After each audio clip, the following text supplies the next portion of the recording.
అసలు నిజంగా నా మనస్సు శివుణ్ణి పట్టుకున్నది నిజమైతే ఎలా తెలియాలి? నిద్రపోతున్నప్పుడు కూడా శివుణ్ణే తలుచుకుంటూ ఉండాలి, కానీ నిద్రపోతున్నప్పుడు నేను అలా తలుచుకున్నానో లేదో నాకు తెలియదే. రెండోది ఏమిటి? నాకు పిచ్చెక్కితే నేను శివుడి గురించే మాట్లాడుతూ ఉండాలి పిచ్చిలో. అప్పుడు మిగిలిన వాళ్ళు వింటారు నాకు పిచ్చెక్కిన. విని నేను పిచ్చెక్కినప్పుడు ఏం మాట్లాడుతున్నానో వాళ్ళు చెప్తే నేను శివుడి గురించే మాట్లాడితే నేను శివభక్తుడిని అయినట్టు అని శిష్యుల్ని పిలిచి అన్నారు, ఒరే ఆ గూట్లో పిచ్చెక్కే మందుంది, అది పట్టుకురండి, నేను తాగేస్తాను. నాకు ఒక 2 గంటల పాటు ఆ పిచ్చిలో నన్ను ఉండనివ్వండి. నేను పిచ్చిలో ఉన్నప్పుడు ఏం మాట్లాడుతుంటానో మీరు రాయండి జాగ్రత్తగా కిటికీ దగ్గర కూర్చుని.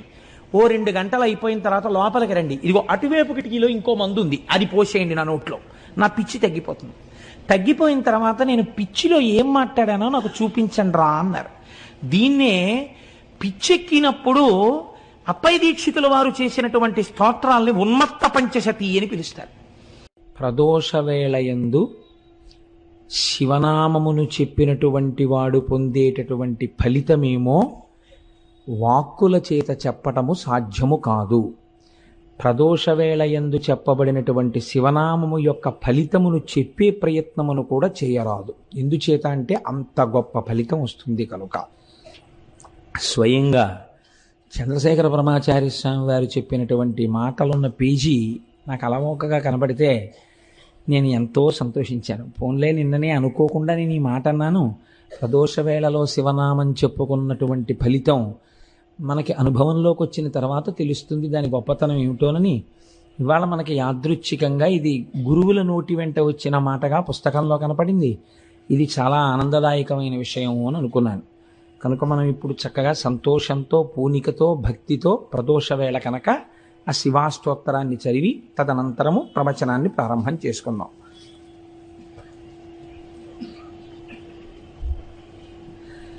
ధవళవపుషమిందోర్మండలే సన్నివిష్టం భుజగవలయహారం భస్మదిగ్ధాంగమీశం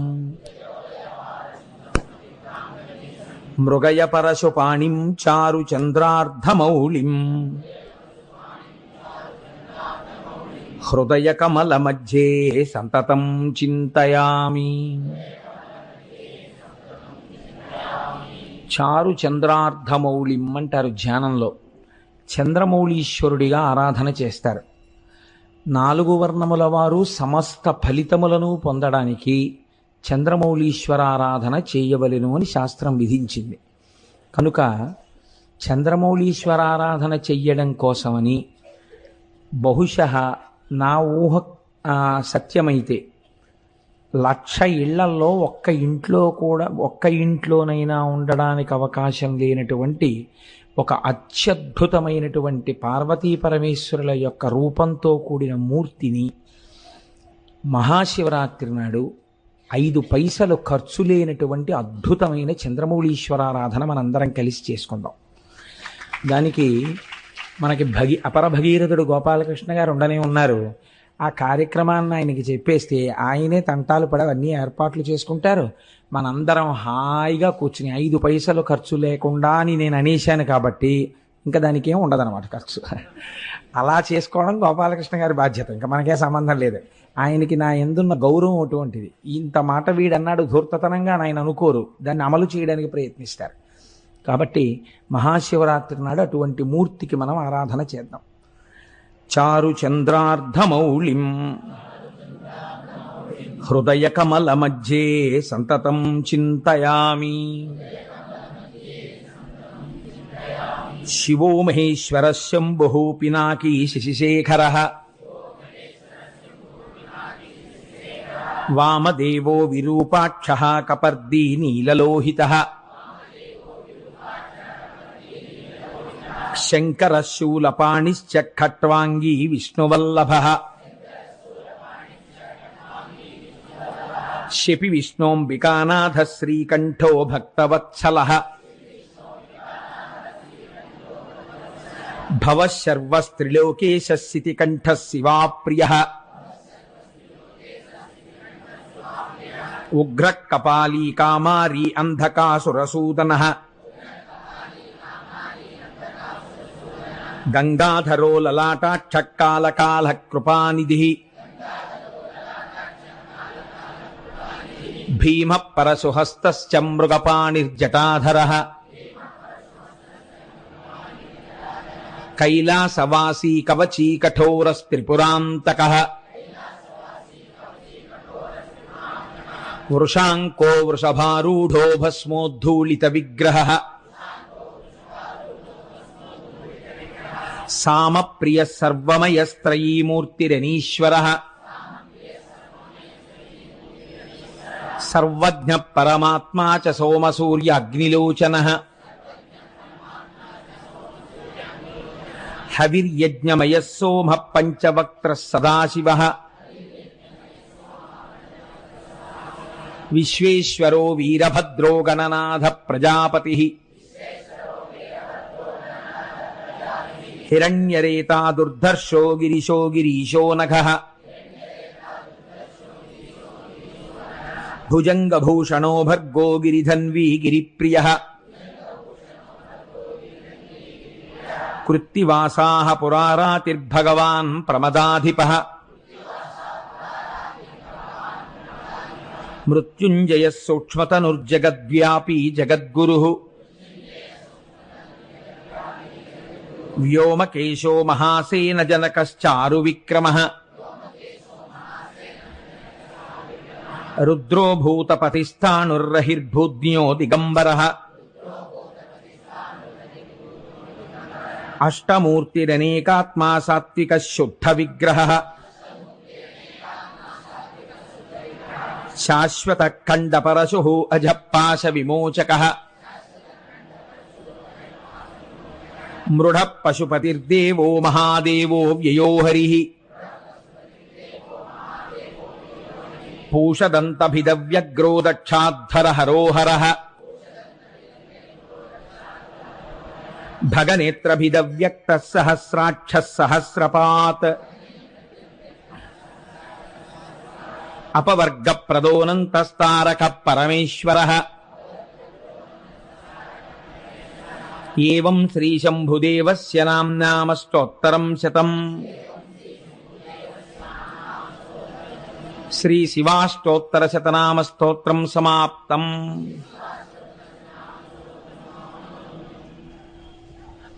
నిన్నటి రోజున భీమః అన్న నామంతో ఆ భీమేశ్వరలింగం ఎలా ఆవిర్భవించింది అన్నదాన్ని మీకు నేను విజ్ఞాపన చేశాను. దాని యందు రెండు ఉంటాయి. ఒకటి ఆయన అటువంటి గొప్ప శాసనాన్ని చెయ్యగలగడం, అటువంటి ప్రభంజనుడైనటువంటి వాయుదేవుడు మన శరీర కార్యములను నిర్వర్తించుట యందు ఎలా సహాయపడాలని శంకరుడు శాసనం చేస్తే ఔదల దాల్చి నిర్వహిస్తున్నాడో అంత గొప్పగా తన తేజస్సు చేత సమస్తాన్ని బూది చేయగలిగినటువంటి అగ్నిహోత్రుడు ఈశ్వర శాసనాన్ని ఔదల దాల్చి యజ్ఞమునందు హవ్యవాహనుడుగా, పితృకార్యముల యందు పిండమును తీసుకెళ్లేటటువంటి వాడిగా, అలాగే మన ఇంట్లో తెల్లవారి లేస్తే అన్నాన్ని పచనం చేసేవాడిగా, హవ్యం వహతి దేవానాం కవ్యం కవ్యాసినామపి పాకంచ కురుతే వహ్ని శంకరశైవ శాసనాత్ అని లింగపురాణంలోంచి అనుసంధానం చేసుకుంటూ మనం ఆయన ఎలా జగత్తుని శాసించగలిగినటువంటి వాడు అన్నదాని గురించి ఆ భీమేశ్వర నామంతో స్వామి ఆవిర్భవించినటువంటి స్వరూపం గురించి మీకు విజ్ఞాపన చేసి ఉన్నాను. ఇవాల్టి రోజున త్రయంబక క్షేత్రం గురించి, త్రయంబకేశ్వరుడి గురించి మీకు 4 మాటలు చెప్పేటటువంటి ప్రయత్నం చేస్తాను. త్రయంబకం గౌతమీతటే అని మనం అంటాం. అందులో సహ్యాద్రి శీర్షే విమలే వసంతం గోదావరీ తీర పవిత్ర దేశే యద్దర్శనాత్వాతకమిషునాశం ప్రయాతితం త్రయంబకమిషమీడే అని పిలుస్తారు. ఈశ్వర, ఓ త్రయంబకుడా, నిన్ను దర్శనము చేసినటువంటి వారిని రక్షించదవు, నిన్ను స్మరించిన వారిని, నిన్ను నమ్మిన వారిని సర్వకాలముల యందు రక్షించేటటువంటి స్వరూపం ఉన్నవాడు. మీరు ఇక్కడ ఒక విషయాన్ని జ్ఞాపకం పెట్టుకోండి. మీరు ఇప్పటి వరకు విన్నటువంటి స్వయంభూలింగముల యొక్క విశేషము ఒకలా ఉంటుంది. త్రయంబకేశ్వరుడి దగ్గరికి వచ్చేటప్పటికీ ఇది ఒక్కటి ఒకలా ఉంటుంది. నా దృష్టిలో అయితే నేను దీన్ని వేరొక రకంగా భావన చేస్తాను. అది మీతో పంచుకునే ప్రయత్నం చేస్తాను. ఈశ్వర సౌలభ్యము ఎంత గొప్పదో ఒక మహాభక్తుడి యొక్క జీవితము కూడా అంతే గొప్పది. అది పవిత్రమైనటువంటి నది వంటిది భక్తుడి యొక్క జీవితం. ఈశ్వర కథ వినడం చేత ఈశ్వరుడు ఎక్కువ ప్రీతి చెందుతాడా? ఈశ్వరుణ్ణి నమ్ముకోవడం వల్ల నిరంతరము ఈశ్వరానుసంధానముగా జీవితం గడిపేటటువంటి ఒక పరమభక్తుడి యొక్క కథని వినడం వల్ల ఈశ్వరుడు ప్రీతి చెందుతాడా అంటే, ఈశ్వరుడు కేవలము భక్తుల యొక్క కథలు వినడము చేత మాత్రమే ద్విగుణీకృతమైనటువంటి ప్రేమని ఆవిష్కరిస్తాడు. పైగా మనం ఇవాళ వినేటటువంటిది కేవలం ఒక లింగము ఆవిర్భవించినటువంటి కథ కాదు. గౌతమ మహర్షి యొక్క జీవితాన్ని, ఆయన యొక్క శీలాన్ని, ఆయన యొక్క గొప్పతనాన్ని మీరు ఒక్కసారి విహంగ వీక్షణంగా ఇందులో చూస్తారు. చూసినప్పుడు మీకు అసలు ఒక భక్తుని యొక్క జీవితము, ఒక మహాభక్తుని యొక్క చారిత్రము ఎలా ఉంటాయి అనేది మీకు బాగా అవగతమవుతుంది. మీరు చూడండి, ప్రపంచపటంలో ఉండేటటువంటి మిగిలిన దేశాలకి పేరు ప్రఖ్యాతులు ఏమైనా ఉండి ఉంటే దేనివల్ల వచ్చాయి? ఐశ్వర్యము చేత వచ్చి ఉండి ఉండవచ్చు, లేదా ఆ దేశాలలో ఉండేటటువంటి కొంతమంది విజ్ఞానులు కనిపెట్టిన కొన్ని విషయాల వల్ల వచ్చి ఉండవచ్చు. ఏదో ఈ రాకెట్ ప్రయోగించారు, లేకపోతే ఈ పెద్ద ల్యాబొరేటరీ ఉంది, లేకపోతే ఇక్కడ ఇలా బటన్ నొక్కితే ఇన్ని వేల కిలోమీటర్ల దూరంలో ఉండేటటువంటి ఒక దేశంలో ఉన్న లక్ష్యాన్ని ఛేదించగలిగినటువంటి క్షిపణి కనిపెట్టబడినదనేటటువంటి కీర్తి చేత ఆ దేశం మనకు గౌరవం ఉండవచ్చు. కానీ భారతదేశం యొక్క పరిస్థితి పూర్తిగా భిన్నం. భారతదేశానికి గౌరవం దేనివల్ల అంటే, భౌతికమైన సంపత్తి చేత భారతదేశము గౌరవింపబడలేదు. ఆ కోణంలో పరిశీలన చేస్తే అసలు భారతదేశం అంతటి ఐశ్వర్యవంతమైన దేశం మీకు ప్రపంచ పటంలో కనపడదు. ఒక్కొక్క మహారాజు గారిని చంపిన తరువాత ఒక్కొక్క కోటని కొన్ని నెలల పాటు దోచుకున్న ఐశ్వర్యం మిగిలిపోయింది. విజయనగర సామ్రాజ్య పతనం చదివితే కన్నుల నీరు కారుతుంది. 6 నెలలు దోచుకున్నారు విజయనగరం కోటని. అంత దోచుకున్నా ఇంకా ఎత్తుకెళ్ళడానికి ఐశ్వర్యం మిగిలింది. ఇక్కడి నుంచి ఎత్తుకుపోయింది కోహినూరు వజ్రం, ఇక్కడి నుంచి ఎత్తుకుపోయింది నెమలి సింహాసనం, ఇక్కడి నుంచి ఎత్తుకుపోయింది ఆయుర్వేదం, ఇక్కడి నుంచి ఎత్తుకుపోయింది అథర్వణ వేదంలో భాగాలు. అన్ని దేశాలకి ఇంకా పలకాబలపం పట్టుకోవడం రానటువంటి రోజులలో అద్భుతమైనటువంటి చారిత్రక సత్యములను కనిపెట్టినటువంటి దేశం ఈ దేశం. నాకు ఈ విషయం చెప్పినప్పుడు ఒక విషయం స్ఫురణలోకి వస్తోంది. నేను మొన్న అరుణాచలం వెళ్ళినప్పుడు విశాఖపట్నం నుంచి ఒక మెరైన్ ఇంజనీర్ సుబ్బారావు గారిని, వారి భార్య గారు, నాకు పేరు సరిగ్గా జ్ఞాపకం ఉంటే ఆవిడ పేరు భవాని, ఆవిడ కూడా మాతో పాటుగా వచ్చారు. వచ్చినప్పుడు నేను ఏదో ఒక తపస్సమాధిలో ఉండేటటువంటి వ్యక్తి సమాధిగతుడైపోయిన, ఆయన శరీరాన్ని సమాధి చేసిన, అందులోంచి కొన్ని తరంగములు వస్తాయి అని పుస్తకాలలో ప్రతిపాదన చేశారు అన్నదానికి ఆవిడ సైన్స్ లెక్చరర్ అనుకుంటాను. ఈ మధ్య కాలంలోనే దీని మీద ఒక పుస్తకం వచ్చింది కోటేశ్వరారు, ఇది పరమ సత్యం అండి, అది ఎలా వస్తుంది అన్న దాని గురించి ఆవిడ నాకు ఆ విజ్ఞాన శాస్త్రానికి సంబంధించినటువంటి భాషలో మాట్లాడారు. నేను నిజంగా మన వాళ్ళు ఎంత గొప్పవాళ్ళు అంటే, ఆ తల్లి ఎంత జీర్ణం చేసుకున్నారో ఆవిడ అన్నారు. బహుశः మన దేశంలో పెద్దలు ఒక మాట చెప్తే ఇది ఇలాగే ఎందుకు పాటించాలి అని ధిక్కరించి అడగడం లేదేమోనండి. పూర్వం పెద్దలు చెప్పారంటే నమ్మడమే అని అనుకుని ఉంటారు.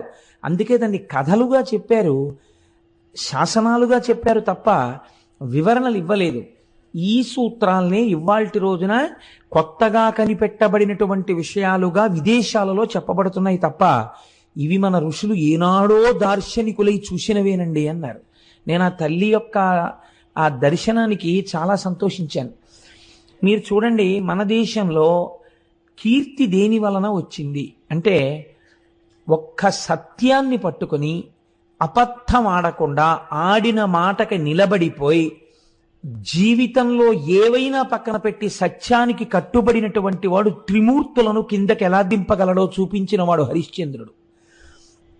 భూతదయతో శిబిచక్రవర్తి దానం చేసి ఎనలేని కీర్తి ప్రతిష్టలను తీసుకొచ్చిన వాడు శిబిచక్రవర్తి.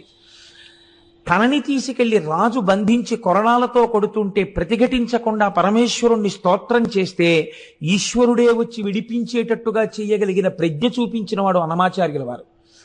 తన తలనే నరుకుతున్న శిష్యులు ప్రార్థన చేస్తే నరసింహావతారం వచ్చి శంకరాచార్యుల వారిని రక్షించినటువంటి కాపాలికుడి కథ కలిగినటువంటిది ఈ భరతభూమి. మీరు ఎన్ని రకాలుగా చూడండి, భగవంతుడి యొక్క ఉపాసనని, భగవంతుడి యొక్క శక్తిని 1కి 10 మార్లు నమ్మి ఆవిర్భవింపచేసి ఆవిష్కరింపచేసినటువంటి పుణ్యపురుషుల వల్ల ఈ దేశానికి ఇంత పేరు వచ్చింది తప్ప భౌతికమైనటువంటి సంపత్తి వల్ల పేరు రాలేదు. మనం ఎప్పుడూ ఇన్ని ఖనిజాలున్నా, ఇన్ని గనులున్నా, ఇంత తీర ప్రాంతం ఉన్నా, ఇన్ని సముద్రాలున్నా, ఇన్ని నదులున్నా పట్టించుకోకుండా నిరాడంబరంగా జీవితాన్ని గడపడానికి ఇష్టపడి భగవంతుణ్ణి చేరుకోవడం మనుష్య జన్మకి ప్రయోజనం తప్ప ఈ వనరులతో ఎంత భోగం అనుభవించవచ్చనేటటువంటి దృష్టికోణమే లేని దేశం బహుశः ప్రపంచ పటంలో ఉంటే ఒక్క భారతదేశమే. అంత గొప్ప దేశం ఈ దేశం. అందుకే ఇక్కడ భగవద్గీత పుట్టింది. ఇది కర్మభూమి. ఇక్కడ ఉపనిషత్తులు పుట్టాయి, ఇక్కడ వేదాలు పుట్టాయి. అంత క్రైస్తవ మతాధిపతి అయినటువంటి పోప్ జాన్ పాల్ II భారతదేశంలో విమానం ల్యాండ్ అయినప్పుడు ల్యాడర్ మించి మెట్లు కిందకి దిగి భరతమాత మీద కాలు పెట్టకుండా మోకాళ్ల మీద వంగి ఈ దేశపు నేలని ముద్దు పెట్టుకొని భగవద్గీత పుట్టిన చోట, వేదాలు పుట్టిన చోట, ఉపనిషత్తులు పుట్టిన చోట లెక్క పెట్టడానికి వీలు లేనంత మంది మహాపురుషులు పుట్టి నాదోపాసనతో, వేదోపాసనతో, భక్త్యోపాసనతో, కర్మోపాసనతో ఈశ్వరుణ్ణి 1కి 10 మార్లు సాక్షాత్కరింపచేసినటువంటి భూమిని నా పాదంతో తాకడానికి నా మనసు ఒప్పలేదు, నాకు అర్హత లేదు, ముద్దాడి దిగుతున్నానని కాలు పెట్టాడు ఒక విదేశీ. ఈ జాతి ప్రతిష్ట ఎంత గొప్పదో దాన్ని మీరు ఆలోచించండి. అటువంటి జాతికి మనం వారసులం. అటువంటి పుణ్యభూమి మీద కాలు పెట్టి తిరుగాడుతున్నటువంటి అదృష్టవంతులం. విశేషించి ఆంధ్రదేశంలో ఉన్నవాడు ఒక్క రాత్రి నిద్రపోతే శ్రీశైలం వెళ్ళిపోతాడు. ఒక్క రాత్రి రైల్లో పడుకుంటే తెల్లవారేటప్పటికి వెంకటాచలం వెళ్ళిపోతాడు. ఎటైనా వెళ్ళగలడు. అనేకమైనటువంటి పుణ్యనదులతో త్రిలింగ దేశంలో మనం ఉంటున్నాం. మనంతటి భాగ్యవంతులు వేరొకరు ఉండరు. ఎన్ని జన్మల పుణ్యమో భౌతిక సంపత్తితో, అర్థం పర్థం లేని సుఖభావనతో, ఎప్పుడూ అనేక రకాలైనటువంటి కామ సంబంధమైనటువంటి విషయాలతో కొట్టుకుపోయేటటువంటి సంస్కృతి యందు పుట్టకుండా ప్రపంచపటంలో తెల్లవారి లేస్తే భగవన్మయంగా జీవితం గడిపేటటువంటి జీవగడ్డ యందు మనం పుట్టేటట్టుగా అనుగ్రహించినటువంటి ఈశ్వరుడికి మనం ఎన్ని ప్రణతులిడాలి. నేను ఇవాళ ఎందుకు ఈ ఉపోద్ఘాతం మీతో విజ్ఞాపన చేయవలసి వచ్చిందంటే, మీరిప్పుడు వినబోయేటటువంటి త్రయంబకేశ్వర లింగం అటువంటిది. మీరు ఆ శివలింగము గొప్పదా, గౌతముడు గొప్పవాడా అని మీరు విచారణ చేస్తే, ఒకలా ఆలోచించి చూస్తే ఇక్కడ మాత్రం గౌతముడే గొప్పవాడు. ఇది అందుకే మిగిలినటువంటి లింగముల దగ్గర ఒక్క లింగం ఆవిర్భవించింది, 2 లింగములు ఆవిర్భవించాయి. త్రయంబకం విషయంలో అలా కాదు. ఒక నది ఆవిర్భవించింది, ఒక శివలింగం ఆవిర్భవించింది. మనం తెల్లవారి లేస్తే ఏ నదీ జలాలు తాగి బతుకుతున్నామో ఆ నదిని తీసుకొచ్చిన మహాపురుషుడి చరిత్ర ఇవాళ రాబోతోంది. మనం భవతి అంటారు సంస్కృతంలో. భవతి అంటే ఉన్నాను. ఇవాళ మనందరం భవతి ఉన్నాము అంటే దానికి కారణం ఎవరో తెలుసా అండి? గౌతమ మహర్షి. ఆయన తెచ్చిన గోదావరి నీళ్ళే కదండి మనం తాగుతున్నాం. అటువంటి మహాపురుషుడి యొక్క చరిత్ర ఇవాళ మనం వినబోతున్నాం. దీనికి ఈశ్వరుడు నిజంగా ఎంత సంతోషాన్ని పొందుతాడో చూడండి. వీళ్ళు కృతజ్ఞతాభావంతో వింటున్నారని ఆనందిస్తాడు. ఇప్పుడు మీరు ఆ కోణంలో నేను ఎందుకు ఈ విషయాన్ని మీకు విజ్ఞాపన చేశానంటే, ఇప్పుడు నేను చెప్పబోయేటటువంటి విశేషాన్ని మీరు ఆ కోణంలో పరిశీలన చేస్తే, ఎందుకు ఈ మాట అన్నారు?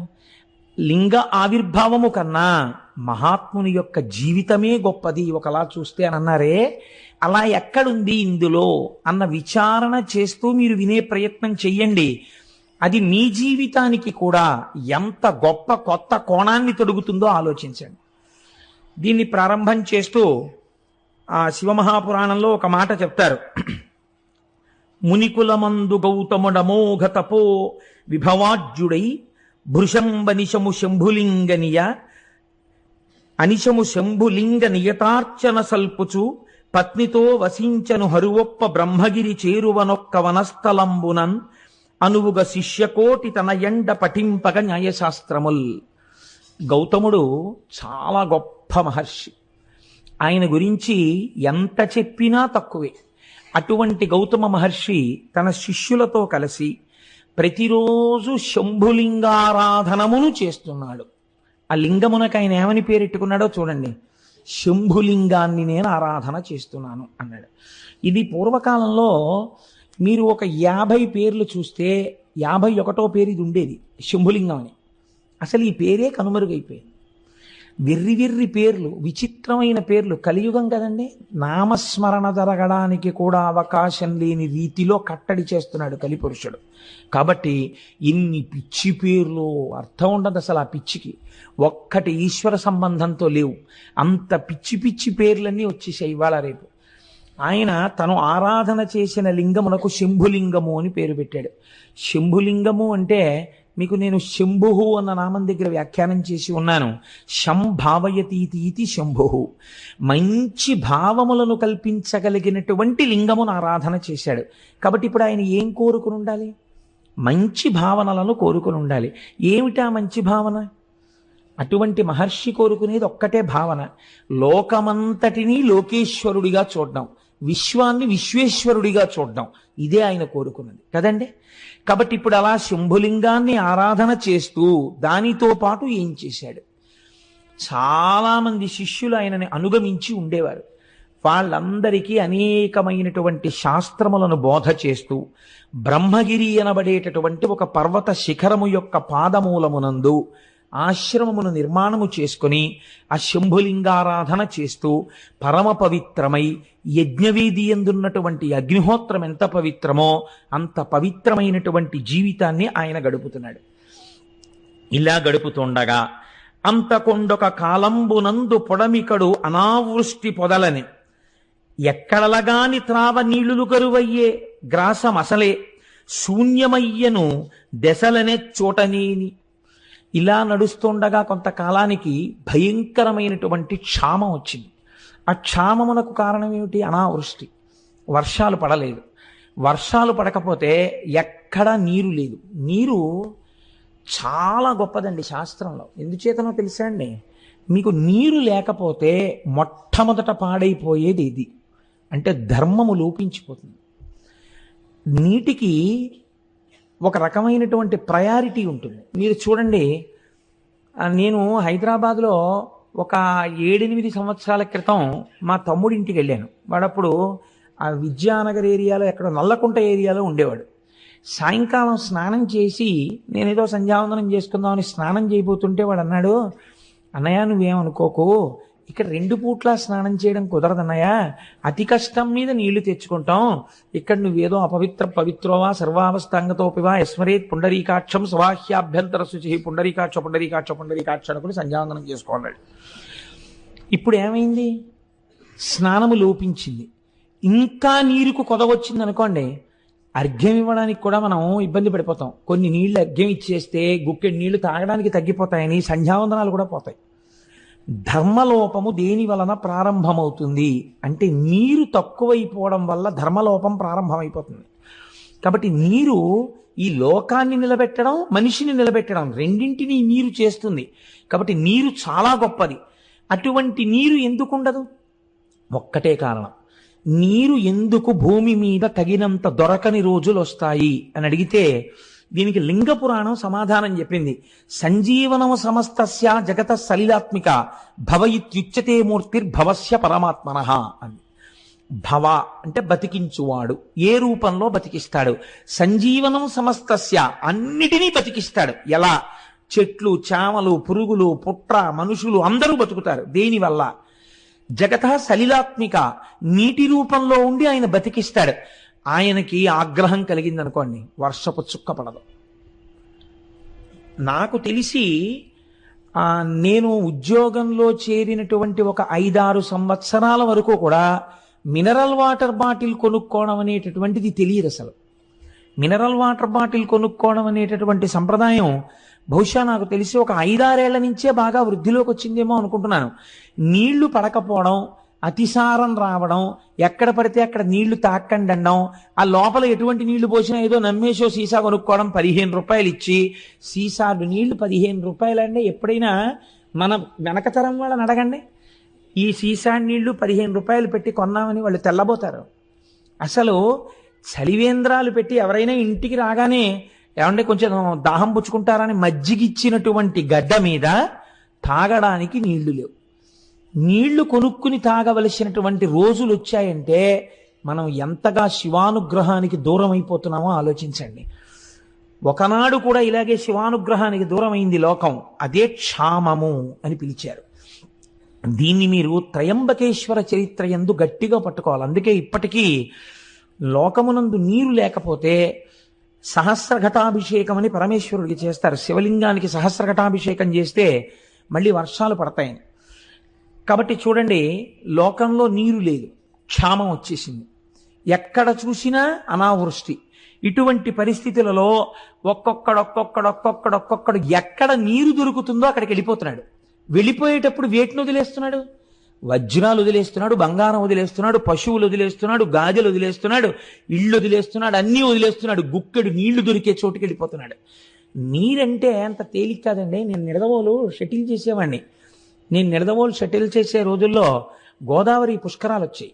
పుష్కరాలు వస్తే చాలామంది ఆ పైనుంచి పుష్కరాలకి ఇక్కడ బంధువులు ఇళ్ళకి వచ్చి స్నానం చేసి వెళ్తుండేవారు.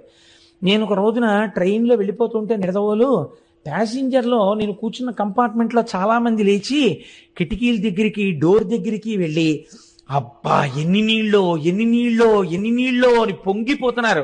బ్రిడ్జ్ నుంచి ట్రైన్ వెళ్ళిపోతుంటే నాకు చాలా ఆశ్చర్యం అనిపించింది. అది ఎన్ని నీళ్ళో ఎన్ని నీళ్ళో ఏంటి, మనం గోదావరి వచ్చిందంటాం అంతే చాలా క్యాజువల్గా. వీళ్ళు ఎన్ని నీళ్ళో అంటున్నారు ఏంటని, ఎన్ని నీళ్ళో అంటున్నారు ఏంటమ్మా అని అడిగాను. అడిగితే ఇన్ని నీళ్లు మేము చూసి కొన్ని ఏళ్ళు అయిపోయిందండి, ఓ 20 ఏళ్ల క్రితం చూసాం, మేము ఎక్కడో రాయలసీమ నుంచి వచ్చాం గోదావరి పుష్కరాలకి, ఇంత నీటి ప్రవాహం చూసి మేము ఎన్నేళ్ళు అయిందో అన్నారు. వాళ్ళకి తెలుస్తుంది దాని అందం ఏమిటో, వాళ్ళకి తెలుస్తుంది అందులో తృప్తి ఏమిటో. మనం గౌతమ మహర్షి అనుగ్రహంతో కావలసినన్ని నీళ్లు పొందుతున్నాం కాబట్టి ఆ మహర్షిని కూడా తలుచుకోవడం మానేశాం. అక్కర్లేని విగ్రహాలు త్రిలింగ దేశంలో ఎన్నున్నాయో, ఇంతగా మనకి గౌతమీ నదిని తీసుకొచ్చి దాహార్తిని తీరుస్తున్నటువంటి గౌతమ మహర్షి యొక్క విగ్రహ ప్రతిష్ఠ జరిగినటువంటి ఆలయాలు ఈ ప్రాంతాల్లో ఎన్నున్నాయి నాకు చూపించండి. ఇది మన కృతజ్ఞత. ఎందుకు శివుడు అనుగ్రహించాలి మనని? కాబట్టి వాటర్ బాటిల్స్ కొనుక్కోవలసి వచ్చిందంటే కొనుక్కోవలసి వస్తుంది కదండి. కాబట్టి ఇప్పుడు ఏమైంది, కొంతకాలానికి భయంకరమైనటువంటి అనావృష్టి చేత లోకం బాధపడుతోంది. ఇటువంటి అపారమైనటువంటి బాధ చేత లోకంలో ఉన్న వాళ్ళందరూ వెళ్ళిపోతున్నారు. వెళ్ళిపోతుంటే ఆయన చూశాడు. చూసి అయ్యయ్యో ఇలా అయిందేమిటి, నేను ఎలా అయినా ఈ లోకము యొక్క బాధని తీర్చే ప్రయత్నం చేస్తాను అన్నాడు. ఇది ఎందుకండి గౌతముడికి? మీరు కొంచెం జాగ్రత్తగా ఆలోచించండి. తోచనమ్మ తోడికోడలు పుట్టింటికి వెళ్ళిందని, అనావృష్టి వచ్చి వర్షాలు లేక లోకంలో అందరూ బాధపడి చచ్చిపోతుంటే వెళ్ళిపోతుంటే, ఈ నీరు లేకుండా జీవులు పడుతున్న బాధ నేను తీర్చే ప్రయత్నం చేస్తానని గౌతముడు ఎందుకు అనాలి? ఇదే ఆయన చేసినటువంటి శంభులింగారాధనము. నాకు తపశ్శక్తి ఉంది కాబట్టి నేను ఇలా అంటే అందులోకి నీళ్ళు వచ్చేస్తే గొప్ప కాదు. రమణ మహర్షి తిరువణ్ణామల ఎంత ఎండిపోయింది ఒకప్పుడు. రమణాశ్రమంలో ఉన్న వాళ్ళు కూడా వెళ్ళిపోతున్నారు. వెళ్ళిపోతుంటే రమణుల దగ్గరికి వచ్చి చెప్పారు, అందరూ వెళ్ళిపోతున్నారండి, నీళ్లు లేవన్నారు. అంటే రమణులు అన్నారు, వెళ్ళిపోవడం ఎందుకు, నీళ్లు లేకపోతే వెళ్ళిపోతారా, ఈశ్వర కృప ఉంటే నీళ్ళు ఎందుకు రావు అని అక్కడ గొంతు కూర్చుని 4 చారలు మట్టి తీశారు. ఇలాగా అంతే జల పుట్టింది. అదే రమణబావి అని పిలుస్తారు. తిరువణ్ణామల ఎంత ఎండిపోతుంది, రమణాశ్రమంలో ఉన్న రమణబావి ఎండదు. దానికి కావ్యకంఠ గణపతి ముని పేరు పెట్టారు, రమణ తీర్థము అని పేరెట్టారు దానికి. కాబట్టి మహాపురుషులు సృష్టించగలరు, వారి తపశ్శక్తి చేత వారు సంకల్పం చేస్తే వస్తుంది. గౌతమ మహర్షి తలుచుకుంటే రోజు ఒక కొండ నీళ్లు తేలేంటి, ఆదిశంకరాచార్యులు వారు తలుచుకుంటే పూర్ణానదినే అమ్మగారి స్నానానికి తీసుకొచ్చారే, అటువంటిది ఓ కొండ నీళ్లు ఆయన తన కోసం తెచ్చుకోలేరా? ఆయన బాధ అది కాదు, ఆయన బాధ లోకం కోసం. ఇది విశ్వమునందు విశ్వేశ్వరుని చూచుట లోకమునందు లోకేశ్వరుని చూచుట. తను పూజామందిరంలో కూర్చుని బాగా పూజ చేసేసి, అయ్య బాబోయ్ ఏమి పూజండి అనేటట్టుగా పూజ చేసి, నియుజ్యమానాస్సు గజాస్సు హస్తా సకేశ్చరా స్తోచల పద్మ పత్రహస్తా బభూవ దేవీ చ కృతాసు హస్తా లక్ష్మీస్తథా పద్మిని పద్మహస్త అంటారు సుందరకాండలో వాల్మీకి మహర్షి. పూజామందిరంలోనేమో లక్ష్మీదేవికి పూజ, బయటికి వచ్చేమో సీతమ్మ తల్లిని బాధపెడుతూ ఉండడం. ఎందుకు వచ్చిన దిక్కుమాలిన పూజ? అది కాదు పూజ అంటే. తాను లోకమునందు ఒక భాగము, ఈ లోకము ఈశ్వర స్వరూపము కాబట్టి లోకము బాధపడితే ఇది ఈశ్వరుడి బాధ కాబట్టి నేను లోకమును రక్షించాలి, అది నా పూజలో అంతర్భాగము అని ఆయన అనుకున్నాడు. ఇది ఆయన చేసినటువంటి శంభులింగారాధన. కాబట్టి ఇప్పుడు ఆయన జలముల యొక్క అధిదేవతను గురించి తపస్సు చేశాడు. మీకు ఏ అవసరం వస్తే ఆ అవసరాన్ని తీర్చగలిగినటువంటి వారి దగ్గరికి వెళ్ళాలి. ఇంట్లో దొంగలు పడ్డారనుకోండి, ఫైర్ ఆఫీస్కి వెళ్ళకూడదు కదా, ఇల్లు అంటుకుంటే ఫైర్ ఆఫీస్కి వెళ్ళాలి. అదేంటంటే మా దగ్గరికి వచ్చారంటే మీరు ఖాళీగా ఉన్నారని వచ్చామంటే అంటే వాళ్ళు ఏం చేస్తారు? ఇంట్లో దొంగలు పడితే పోలీస్ ఆఫీస్కి వెళ్ళాలి. ఈశ్వరుడు లోకం కృతజ్ఞతతో ప్రవర్తిస్తోంది. కృతజ్ఞులైనటువంటి వారికి ఎందుకు ఉపకారం చెయ్యాలి? వీళ్ళ బుద్ధి మరల్చాలంటే నేను వీళ్ళని శిక్ష వెయ్యాలి. తండ్రి కొడుకుని మార్గంలో తేవడానికి ఎలా శిక్షిస్తాడో అలా నేను శిక్షించాలి. కాబట్టి మీరు వర్షించకండి అని ఆజ్ఞాపించాడు. నువ్వు తపస్సు చేశావు, నేను సంతోషించాను, కానీ నేను మాత్రం వర్షించడం కుదరదు, జల సమృద్ధిని లోకమునకు ఇవ్వను. మీరు చాలా జాగ్రత్తగా గమనించండి ఇందులో ఒక విషయాన్ని. మనకి ఈశ్వరుడు ఇచ్చాడు కదా అని అనుభవించుకుంటూ వెళ్ళిపోతే, అందుకే సనాతన ధర్మమునందొక్కదాని యందు మాత్రమే అగ్నికార్యం ఉంది, ఇంకా మీకు ఎక్కడా లేదు. ఇది అగ్నికార్యంలో అగ్నిహోత్రుణ్ణి పిలిచి హవ్యవాహనాన్ని పిలిచి మీరు అనుభవిస్తున్నటువంటి భోగములన్నీ దేవతల యొక్క అనుగ్రహము చేత వస్తున్నాయి కాబట్టి ఆ దేవతలకి హవిస్సులు మీరు ఇవ్వాలి. ఆ హవిస్సుని దేవతలు అందుకుంటారు. అందుకుని వారు మీ పట్ల కృతజ్ఞులై, చూడండి తిన్న ఇంటికి వాసాలు లెక్కెట్టాడంటారు. మీరు హవిస్సు ఇవ్వడం అంటే వాళ్ళకి భోజనం పెట్టడం. వాళ్ళు భోజనం చేశారనుకోండి, వాళ్ళు మీ పట్ల సంతుష్టులు అవుతారు, వాళ్ళు మీకు అపకారం చేయరు, వాళ్ళు మీకు తిరిగి ఉపకారం చేస్తారు. ఎవరెవరు ఏం చెయ్యగలరో ఆ ఉపకారాన్ని వాళ్ళు చేస్తారు. పర్జన్యుడు వర్షాన్ని కురిపిస్తాడు, భూమి సస్యశ్యామలమవుతుంది, వాయుదేవుడు చక్కగా వీస్తాడు ప్రభంజనుడు కాకుండా, లోకమంతా సుభిక్షంగా ఉంటుంది. అందుకే అగ్నికార్యం చేయడం, యజ్ఞం చెయ్యడం, యాగం చెయ్యడం ఈ జాతికి మాత్రమే ఉన్న సొత్తు. అందుకే ఇది కర్మభూమి. తాను బ్రతకడం కాదు, 10 మందిని బ్రతకడం నేర్పించినటువంటి భూమి ఈ భూమి. ఎప్పుడు యాగాలు యజ్ఞాలు మానేశారో అప్పుడే దేశానికి క్షామం బయలుదేరింది. అందుకే మనం చూడండి రేపు ఏం చేస్తున్నాం, 3 క్రతువులు చేస్తున్నాం. ఒకటి సుబ్రహ్మణ్యుడికి పాలాభిషేకం. మీరు వింటారు మళ్ళీ, ఇప్పుడు నేను చరిత్రచరణం అవుతుంది. ఆ కావిడి ఎత్తితే చాలంతే 12 తరాల తర్వాత ఎప్పుడో వంశం పెరగకుండా రావలసినటువంటి ప్రమాదాన్ని ఇప్పుడు తీసేస్తాడు ఆ కావిడిని ఎత్తిన వాడికి సుబ్రహ్మణ్యుడు. ఆ పాలు అభిషేకం చేస్తారు, మూర్తి చల్లబడుతుంది. మూర్తి చల్లబడగానే ఎంతమంది ఆ అభిషేకాన్ని చూస్తూ శబ్దం వింటారో అభిషేక మంత్రాలని, వాళ్ళందరి కోరికలు సిద్ధిస్తాయి. దేవతల్ని పిలిచి హవిస్సిస్తారు, అగ్నిహోత్రంలో హోమం చేస్తారు. ఆ రోజున చేసినప్పుడు ఆయన ఈ గోత్రనామాలతో హవిస్సు పుచ్చుకుంటాడు. పుచ్చుకున్న తర్వాత వీళ్ళందరికీ ఆయన యోగక్షేమాలు చూస్తాడు. సాయంకాలం కళ్యాణం జరుగుతుంది. ఇందులో అందరూ పాల్గొనలేకపోయారు, మరి వాళ్ళ పరిస్థితి ఏమిటి? అందుకే సాయంత్రం కళ్యాణం చేసి అందరూ చూస్తుండగా కళ్యాణం చేసి కళ్యాణపు అక్షతలు అందరి మీద వేస్తారు. కాబట్టి ఇంతమందిని కూర్చోబెట్టడం కష్టం కాబట్టి కొంతమందిని కూర్చోబెడతారు, కానీ ఫలితం మాత్రం అందరికీ వచ్చేటట్టు ప్రయత్నం చేస్తారు. కానీ ఖచ్చితంగా అందు పాల్గొంటున్న వాళ్ళ యొక్క యశము ద్విగుణీకృతముగా ఉంటుందన్నది మాత్రం శాస్త్రవాక్కు. అందులో ఏమీ సందేహం లేదు. నేను నిస్సందేహంగా చెప్తున్నాను, 200 మంది భాగ్యవంతులే. ఏదో సుబ్రహ్మణ్యానుగ్రహం లేకుండా అంత క్రతువులో పాల్గొనడం కుదరదు. కాబట్టి చూడండి, ఇప్పుడు ఆయన నేను వర్షమును కురిపించలేను, కానీ నీకొక్క ఉపకారం చేస్తాను. ఏమిటో తెలుసా? ఎవడి భయం వల్ల ఈ వాయువు వీస్తోందో, ఎవడి భయం వల్ల ఈ సముద్రుడు దాటి భూమి మీదకి రాడో, ఎవరి భయం వల్ల అగ్నిహోత్రం ఉపకారం చేసి వంట చేస్తోందో, వాడి భయం వల్లే నేను కూడా నీటిని తేలేను. కానీ నువ్వు ఇంత తపస్సు చేశావు, నువ్వు నన్ను అడిగావు నీరు కావాలి అని. లోకమునకంతటికీ నీరు నేను ఇవ్వలేను, అలా ఇస్తే ఈశ్వర శాసనోల్లంఘనం జరుగుతుంది. నీకిస్తాను నీరు. ఎలా ఇస్తానో తెలుసా? నీకు ఒకలా ఇస్తాను. కావున నేను వృష్టికెటు గర్తను కాగల ఒక్క గర్తమున్నీవిక త్రవ్వికొన్మ అచట నీరము నించెద జానుదగ్నమచ్చో వివిధౌషధీతతి బ్రను ఫల ద్రుమ కరంబదమున్ ముదంబు ఆవహిలంగ కూర్చికొనుము ఆరకయుండు జలంబులెప్పుడు. నా మీద పెట్టకు నీళ్లు తెమ్మని, నువ్వు ఒక చిన్న గుండం తవ్వు, నేనేం చేస్తానో తెలుసా? అందులో నీళ్లు పోస్తాను. అప్పుడు నన్ను పరమశివుడు అడగలేడు, ఎందుకు ఇచ్చావు నీళ్లు నేను వద్దంటే అనలేడు. గౌతముడు మహానుభావుడు, తెల్లవారి నీలింగార్చనే చేస్తున్నాడు కాబట్టి ఆయన అంత తపస్సు చేశాడు. ఆయనకి మాత్రం ఒక కుండంలో నీళ్లు పోశారని చెప్తాను. నువ్వు ఎంత కుండం తీయగలవో అంత కుండం తీ, నేను అందులోకి నీరు పోస్తాను. ఒక్క వరం ఇస్తాను, ఏమిటో తెలుసా? కుండం ఆరదు, అందులో ఎప్పుడు నీళ్లుంటాయి. ఇప్పుడు నువ్వేం చేస్తావో తెలుసా? నా మీద పెట్టకు, లోకాన్ని బతికిస్తానంటున్నావు కదా, నువ్వు మీ ఆవిడ కలిసి ఈ నీళ్ళన్నీ పట్టుకెళ్ళి ఎన్ని ఎకరాలకు పోయగలరో అన్నింటికి పోసుకోండి, ఎన్ని పంటలు పండించుకోగలరో పండించుకోండి, ఎంతమందికి అన్నం పెట్టగలరో పెట్టుకోండి. తడి ఉంటే కదా పంటలు పండుతాయి, తడు ఉంటే కదా దాహం తీరుతుంది. ఇందులో నీరు తరిగిపోకుండా నేను చూస్తా. ఈ నీటిని తోడి అన్ని ఎకరాల పంట పండించేంతమందికి అన్నం నువ్వు పెట్టుకుంటావా? పెట్టుకో అన్నాడు.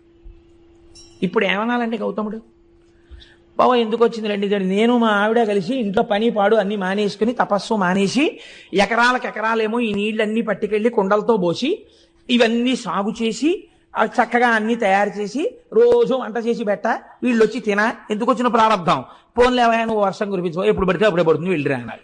ఆయన అన్నాడు, ఇంతకన్నా అదృష్టం ఎక్కడుంటుంది? నేను అనుకున్నాను లోకానికి జలవృష్టిని ఇప్పిద్దాం అనుకున్నాను, నువ్వేమన్నావు? కుండంలో నీరు పోస్తాను, పంట నువ్వు పండించి పెట్టన్నావు. ఎంత అదృష్టవంతున్నయ్యా, ఇంతమందికి అన్నం పెట్టే అదృష్టం దొరికితే ఇంతకన్నా నాకేం భాగ్యం కావాలి? తప్పకుండా అన్నాడు.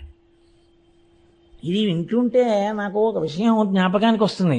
పూర్వకాలంలో పుట్టిన వాళ్ళే 12 మందో 14 మందో సంతానం ఉండేవారు.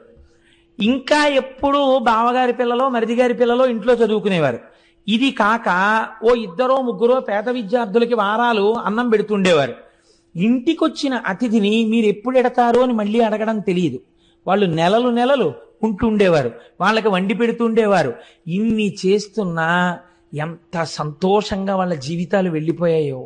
ఒక్కనాడు లేదన్న బాధ లేకుండా వాళ్ళు సంతోషంగా గడిపేశారు.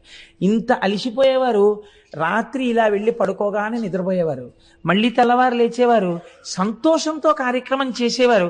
ఇంతమందికి పెట్టగలిగిన చెయ్యిందని సంతోషించేవారు. అలా వాళ్ళ రోజులు వెళ్ళిపోయాయి.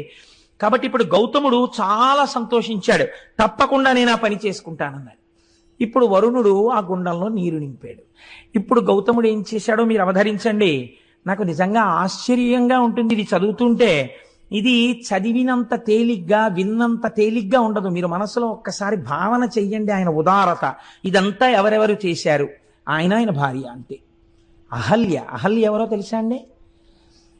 బ్రహ్మగారికి ఓ కోరిక పుట్టింది. ఇప్పటి వరకు ప్రపంచంలో పుట్టనంత సౌందర్య రాసిన ఒక దాన్ని నేను సృష్టిస్తే ఆవిడే అహల్య. ఇంద్రుడంతటి వాడు మోహపడ్డాడు ఆవిడ కోసం. అటువంటి అహల్య అంత సౌందర్య రాసి ఈ నీళ్లు కావిళ్ళలో ఎత్తుకుని 1 ఎకరమా 2 ఎకరాలా 100 ఎకరాలకి నీళ్లు పోసి సాగు చేయడం ఏమీ కర్మ. వాళ్ళు అనుకున్నారు ఇలా ముక్కు మూసుకుని తపస్సు చేయడం కాదు, లోకాన్ని బతికించడం జీవితం అన్నారు. ఇక్కడే మీకు ఒక తేడా వస్తుంది. మిగిలిన ప్రపంచ దేశాలు అన్నాయే మాకుంది కాబట్టి మేము సేవ చేస్తున్నాం అన్నారు. వాళ్ళు సేవ అన్న మాట వాడారు. మన వాళ్ళు ఆ మాట వాడలేదు. ఇది లోకేశ్వరోపాసన అన్నారు వాళ్ళు. ఇది మేము సేవ చేయట్లేదు, మేము లోకమనందు ఈశ్వరుణ్ణి చూసి ఈశ్వరుణ్ణి ఆరాధిస్తున్నాం ఈ రూపంలో. అందుకే మన వాళ్ళు ఇచ్చినవాడు పుచ్చుకున్నవాడికి దండం పెట్టడు, ఇస్తున్నవాడు పుచ్చుకున్నవాడికి దండం పెడతాడు. పుచ్చుకున్నవాడు ఇచ్చిన వాడికి దండం పెట్టాలా, ఇచ్చేవాడు పుచ్చుకున్న వాడికి దండం పెట్టాలా? పుచ్చుకున్న వాడికే పెడతాడు. అందుకే చూడండి, దానం చేసి పుచ్చుకున్న వాడికి దండం పెడతాడు. ఎందుకు పెడతారు? నువ్వు పుచ్చుకోకపోతే నాకు ఊర్ధ్వలోకాల్లో కావలసిన పుణ్యం ఎక్కడి నుంచి వస్తుంది? భవతే విష్ణుస్వరూపాయతే తత్ ప్రామాణ్య విధే త్రిపాదస్య ధరణిం దాస్యామి ఎంచున్నంటారు. భవతే విష్ణుస్వరూపాయతే, ఆ ఈశ్వరుడు ఆ విష్ణు భగవానుడు నన్ను ఉద్ధరించడం కోసమని నన్ను నా యందు పుణ్యమును పెంచడం కోసమని ఈ రూపంతో వచ్చి ఎదురుగుండా నిలబడి నా దగ్గర పుచ్చుకుని నాకు పుణ్యం ఇచ్చాడు, కాబట్టి నీకే నా నమస్కారం అని నమస్కరించింది ఈ జాతి. ఇంత సంస్కార బలంతో సేవించడం ఏ దేశానికి తెలియదు. వాతలు పెట్టుకుని అనవసరంగా మన వాళ్ళు లేనిపోని పొందెచ్చుకుంటారు. ఇది మన జాతికి చెందిన ఉపాసన. అలాంటి పిచ్చి పిచ్చి మాటలు ఈ జాతి సంస్కారంలోనే లేవు. మాకుంది, మేము ఎవడికో పెడుతున్నాం, మేము అలాంటి సేవలు చేశాం, ఇలాంటి సేవలు చేశాం, పేపర్లలో వేసుకోవడం, ఇది ఈ జాతి సంస్కారము కాదు. ఈ చేత్తో ఇచ్చింది ఈ చేతికి తెలియదు. అంత గుప్తమైన దానాలు చేశారు, అంత అందంగా చేసేశారు. కృష్ణదేవరాయల వారు ఎక్కడికి వెళ్ళినా ఎన్ని చేశాడో మహానుభావుడు. ఎక్కడో సింహాచలం పెడితే ఓ చోట ఓ గోడ మీద ఇలా ఉంటుందంటే ఇన్ని పచ్చల పథకాలు, ఇన్ని మణులు, ఇన్ని ఇచ్చాడు అంతే, బస్. ఇంకెక్కడా కనపడదు. ఇంత మెట్టు గుళ్ళో కట్టిస్తే కీర్తిశేషులు ఫలానా వాడి ఫలానా ఆవిడ యొక్క కుమారుడైన ఫలానా వాడు అదేంటి మళ్ళీ బ్రాకెట్లో వీడు ఎప్పుడో 20 ఏళ్ల క్రితం చేశాడు దిక్కుమాలిన ఉద్యోగం ఒకటి, రిటైర్డ్ సో అండ్ సో, ఈ మెట్టును బహూకరించినారు అని వీడి పేరు కొన్ని వేల మంది తొక్కుతూ ఉండాలి. ఎంత కీర్తి కండుతో! అది ఈ జాతికి ఉన్నటువంటి దురద కాదు. గుప్తంగా దానం చేయడం ఈశ్వరోపాసనగా లోకాన్ని సేవించడం. కాబట్టి ఇప్పుడు గౌతముడు ఏం చేశాడు? అనిరళఘన సుగంధాఢ్యమరవి అరంద విష్యంద సుందర కుసుమ కుంద కుటజ మందార మాధవి మాలతి వకుళ చంపక కరవీర కేతకుల తతుల పరిపక్వ ఫల రాజి భాసుర సహకార దాడిమ ద్రాక్ష బదురుల పంక్తి ఫనస ఖర్జూర శ్రీఫల జంబు జంబీర లికుచ బీజాపూర నికురములను మిండుగా బండి చెన్నార మీరు వ్రీహి యవతి లాఢక చనక్రపి యంగుమాష రాజమాష మసుర ముద్గ రాజియాన నాళ గోధూమ తితతి ఘనముదనరే దోస వంగ అరటి దొండ కాకర పొట్ల సొర బీర చిక్కుడు ఉసిరిక వెలగ కరివేప ఆవయు మరిచ మార్ధ్రకమును బెండ గుమ్మడియును పెండలము కంద చేమయు చిలకండ నామాత్రము కామ్రమములు నారింజక జీరము చిర్రి పొన్నగంటియు బుద్ధి పులిచింత తింత్రిని గోగు జీవంతియు రేగు మునగ ములక మిరపకయు జుశ్రకాకినులు బత్సలియును చెమ్మయున్ బడమ మయును నాగ వల్లి లతలను క్రమములుగా వంగతతులు నారికడము లేలలు బలు తీరులలరే.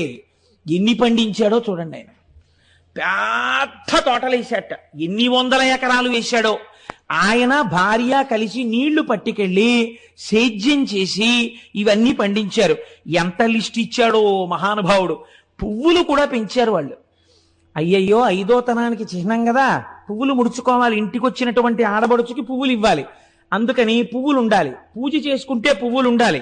అందుకని మందార మాధవి మాలతి వకుళ చంపక కరవీర కేత కుల తతుల పరిపక్వ ఫలరాజి భాసుర సహకార దాడిమ ద్రాక్ష బదరుల పంక్తి పనస ఖర్జూర శ్రీఫల జంబు జంబీర, ఇన్ని పళ్ళు ఇన్ని పువ్వులు, ఇవి చాలవన్నట్టు భోజనం కోసం వచ్చినటువంటి వాళ్ళకి అసలే క్షామం కదండి. ఏదో ఓ పప్పు ఓ కూర ఓ పచ్చడి ఓ పులుసుతో సరిపెట్టుకోండి అనకుండా దోస వంగ అరటి దొండ కాకర పొట్ల సొర బీర చిక్కుడు ఉసిరిక వెలగ కరివేప ఆవయు మరిచ మార్ధ్రకమును బెండ గుమ్మడియును పెండలంబు కంద చేమయు చిలకడము నామ్రతకామ్రమములు నారింజ జీరకము చిర్రి పొన్నగంటియు బొద్ది పులిచింత తింత్రిని గోగు జీవంతియు రేగు మునగ ములక మిరపయు. ఓరి నాయనో, ఇన్ని పంటలు పండించాడు ఆయన. ఇన్ని పంటలు పండించి అదో పెద్ద రైతు బజారు, అదో పెద్ద పుష్పవాటిక. ఇవన్నీ ఏం చేసేవాడు అంటే తెల్లవారేటప్పటికి కుండల్లో పోసి ఈ వరుణగుండంలోంచి నీళ్లు తీసుకొచ్చి బోలెడంతంత అన్నరాసులు వండేవారు ఇద్దరూ కలిసి. ఎన్ని కూరలో వండేవారు. ఇప్పుడు ఏమైంది అందరికీ తెలిసింది. అక్కడ వరుణగుండం ఉందిట, అందులో నీళ్ళెట్టుకెళ్ళి వండుకోండమ్మా అనర్త. ఏం చేస్తారో తెలుసా? అహల్య గౌతముడు పొయ్యూది వండుతారట. ఆయన తపస్సు అటువంటిది. అగ్నిహోత్రుడు అలా పనిచేశాడు ఆయన దగ్గర. హాయిగా వండుతారట. మీరు సంధ్యావందనం చేసుకుని పూజ చేసుకుని రండి, భోజనాలు వడ్డించేస్తామంటారట. మధ్యాహ్నం మనం వెళ్ళేటప్పటికి ఎన్ని వేల మందికైనా వడ్డన చేసేస్తారట. కాబట్టి ఇప్పుడు ఏమైంది? రాను రాను రాను రాను రాను రాను ఆ ఆశ్రమానికి క్షామంలో అసలు దొరకడమే కష్టం. అంటే ఉచిత భోజన పథకం ఏమీ బాధ లేదు. దానికేం కార్డు ఉండక్కర్లేదు, అక్కడికి వెళ్ళిపోతే చాలు పెట్టేస్తారు. కాబట్టి ఇప్పుడు వీళ్ళందరూ ఏం చేశారు అంటే, వీళ్ళందరూ గౌతమ మహర్షి ఆశ్రమానికి వెళ్ళి చక్కగా ఆ పెట్టినటువంటి పదార్థాలన్నింటినీ తినడం ప్రారంభం చేశారు. పోనీ అక్కడతో వాళ్ళు తృప్తి పడి తిని వెళ్ళిపోతున్నారని మీరు అనుకుంటున్నారా? అంటే స్వార్థ చింతన అన్నది లోకంలో ఎలా ఉంటుందో చూడండి. ఇందులో మళ్ళీ గౌతమ మహర్షి పెడితే తినేవాళ్ళే ఇందరూ. ఒక్కడికి ఇందులో ఏం గొప్పతనంతో తను సొంతంగా ఆ సోలడు అన్నం వండగలిగినటువంటి వాడు లేడు, చుక్క నీళ్లు తాగలిగిన వాడు లేడు. కానీ ఈ కీర్తిలో వాటాలు కావాలి. అందుకని ఎవరనుకుంటున్నారా గౌతముడు? మా మేనమామకి వేలు విడిచిన బావమరిది తోడలుడండి. ఎంత అందంగా దిప్పి పొడిచారో తెలుసా అండి లోకం తీరుని. తన తాతకు తమ్ముని కొమరుడు ఒకడొచ్చి అన్నట్ట, నా తాతకి తమ్ముని కొమరుడు అండి గౌతముడు. సంబంధం కలుపుకున్నాడు ఆయన. తన తాతకు తమ్ముని కొమరుని కొడుకంచు ఒక్కండు కూడవచ్చే తన తండ్రి ఎల్లుని చెల్లిటికి మేటి మరదియం చొక్కండు తరలివచ్చే తన మేనమావ వదిన ఎల్లుని బావగారని యొక్కండు కలియవచ్చ తన తోడి ఎల్లుని తండ్రికి మేనయల్లుడంచును ఒక్కడు అరసి డాసే ఇట్లు చుట్టరింకంబుల ఎరుగ చెప్పికొనుచు గుంపులై మునికులజులు ఆండ్రు బిడ్డలతో గౌతమాశ్రమంబు వెదుకుకొనుచు వచ్చిరంతయు విందుమీర. రకరకాల సంబంధాలు పెట్టుకున్నారు ఆయనతో. ఏమిటా అనుబంధం గౌతమ మహర్షికి కూడా తెలియదేమో ఇంతమంది చుట్టాలున్నారని. వీళ్ళు ఎప్పుడన్నా కనపడ్డారా గౌతమ మహర్షికి? ఎప్పుడూ కనపడలేదు. ఎప్పుడు వచ్చారు వీళ్ళందరూ? ఇప్పుడు క్షామం కదా లోకంలో. అందుకని ఎంతంత దూరపు చుట్టరికాలని ఎంతంత దగ్గరగా చెప్పారో చూడండి. చెప్పి వీళ్ళందరూ దగ్గర చేరారు. వయసి గతే కక్కామ వికార శుష్కే నీరే కక్కాసార క్షీణే విత్తే కప్పరివారో జ్ఞాతే తత్వే కస్సంసార అంటారు శంకరాచార్యుల వారు. ఇప్పుడు వీళ్ళందరూ చేస్తున్నదేమి? నా భాషలో చెప్పాలంటే పడి తింటున్నారు కదండి. మనకు మాట ఉంది శాస్త్రంలో, అలా పడి తింటున్నారు ఏమిటండి అంటారు. తగినంత ప్రయోజనము లేకుండా పెడుతున్నారు కదా అని తినేసేటటువంటి వాళ్ళు ఉన్న కొంప వృద్ధిలోకి రాదు కదండి. అంటే పడి తింటున్నారు. పూర్వం అలా తినేవారు కాదు, ప్రయోజనము కొరకు తినేవారు. కాబట్టి అలా అనవసరంగా గుక్కెడు నీళ్లు వేరొక ఇంట తాగేవారు కాదు. ఆ ఇల్లు వృద్ధిలోకి రాదు. దొంగలు వచ్చిన ఇల్లు ఎలా పాడవుతుందో అర్థం లేకుండా చుట్టాల దాడి జరిగిన ఇల్లు కూడా అలాగే పాడవుతుంది. అందుకని అన్ని వేళలా అందరినీ అలా కూర్చోబెట్టుకోవడం కూడా దోషమే నన్ను అడిగితే. కాబట్టి ఏమైంది, ఇంతమంది వచ్చి చేరారు గౌతముడి దగ్గరికి. వచ్చి చేరి చక్కగా తింటున్నారు. హాయిగా ఏముందండి, చక్కగా పువ్వులన్నీ తీసుకొచ్చి ఇస్తున్నారు ప్రతి ఇంటికి. చక్కగా పూలతో పూజ చేశారో ఏడ్చారో భగవంతుడికి తెలియాలి. పూజ చేస్తే అటువంటి దుర్మార్గపు ఆలోచనలు ఎందుకు వస్తాయి వాళ్ళకి? కాబట్టి హాయిగా వేళ పట్టును తింటున్నారు, పడుకుంటున్నారు. అబ్బే మనవాడే అంటున్నాడు, ఎవరికి వాడేను. సుఖంగా గడిచిపోతున్నాయి రోజులు. ఇక్కడ ఒక మాట అన్నారు, ఎంత గొప్ప మాటో చూడండి. సింగంబు గుహకు చనినే ఇంగును ముత్యముల రాసి జంబుక భూమింకడు వేడుకమై డాయంగా బునుకొలను బొక్కలు అలవడు పెక్కులు. మీరు సింహం ఉండేటటువంటి గుహలోకి వెళ్ళారనుకోండి, ముత్యాలు దొరుకుతాయి. ఎందుకంటే అది ఏనుగుని ఈడ్చుకొచ్చి కుంభస్థలాన్ని బదలగొట్టి తింటుంది కాబట్టి. ముత్యములు దొరికేటటువంటి వాటిల్లో ఏనుగు కుంభస్థలం ఒకటి కాబట్టి ముత్యాలు దొరుకుతాయి. నక్క ఉన్న గుహలోకి వెళ్ళారనుకోండి, అక్కడికి వెళ్ళినప్పుడు దొరికేవి ఎముకలు బొక్కలు, అంటే ఎముకలు మొబికలు దొరుకుతాయి అక్కడ. అదేం తింటుంది? ఏదైనా క్రూరమైన జంతువు వేటాడి వదిలేసిన శేషాన్ని ఈడ్చుకొచ్చి తింటుంది. ఎక్కడికి వెడితే ఏం దొరుకుతాయో అక్కడికి వెళ్ళినప్పుడు అవి దొరకడం ఆ యొక్క ప్రాంత లక్షణం. గౌతముడి దగ్గరికి వెళ్ళినటువంటి వాడికి అటువంటివే దొరికాయి. అయితే మీరు ఒక్కటి ఆలోచించండి. ఇప్పుడు గౌతముడి దగ్గర చేరిన వాళ్ళల్లో రెండు వర్గాలు ఉన్నాయి. ఒకళ్ళు ఈ బంధుత్వం కలుపుకొని వచ్చిన వాళ్ళందరూ అన్నం కోసం వచ్చారు. వాళ్ళకి గౌతముడి తపస్సు కానీ, గౌతముడి మీద భక్తి కానీ, గౌతముడి దగ్గర ఏదో తెలుసుకోవాలన్న కుతూహలం కానీ లేవు. శిష్యులు ఉన్నారు కొంతమంది మొట్టమొదటి నుంచి. వాళ్ళు దేనికున్నారు? వాళ్ళు గౌతముడి దగ్గర శాస్త్రం నేర్చుకోవడానికి, భగవంతుడి గురించి తెలుసుకోవడానికి ఉన్నారు.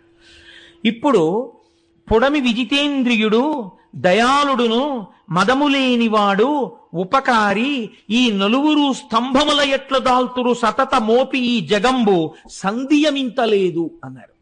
ఈ జగత్తనబడేటటువంటి భవనము 4 స్తంభాల మీద నిలబడి ఉంది. ఈ నలుగురు ఎవరో తెలుసా? పుడమి విజితేంద్రియుండు.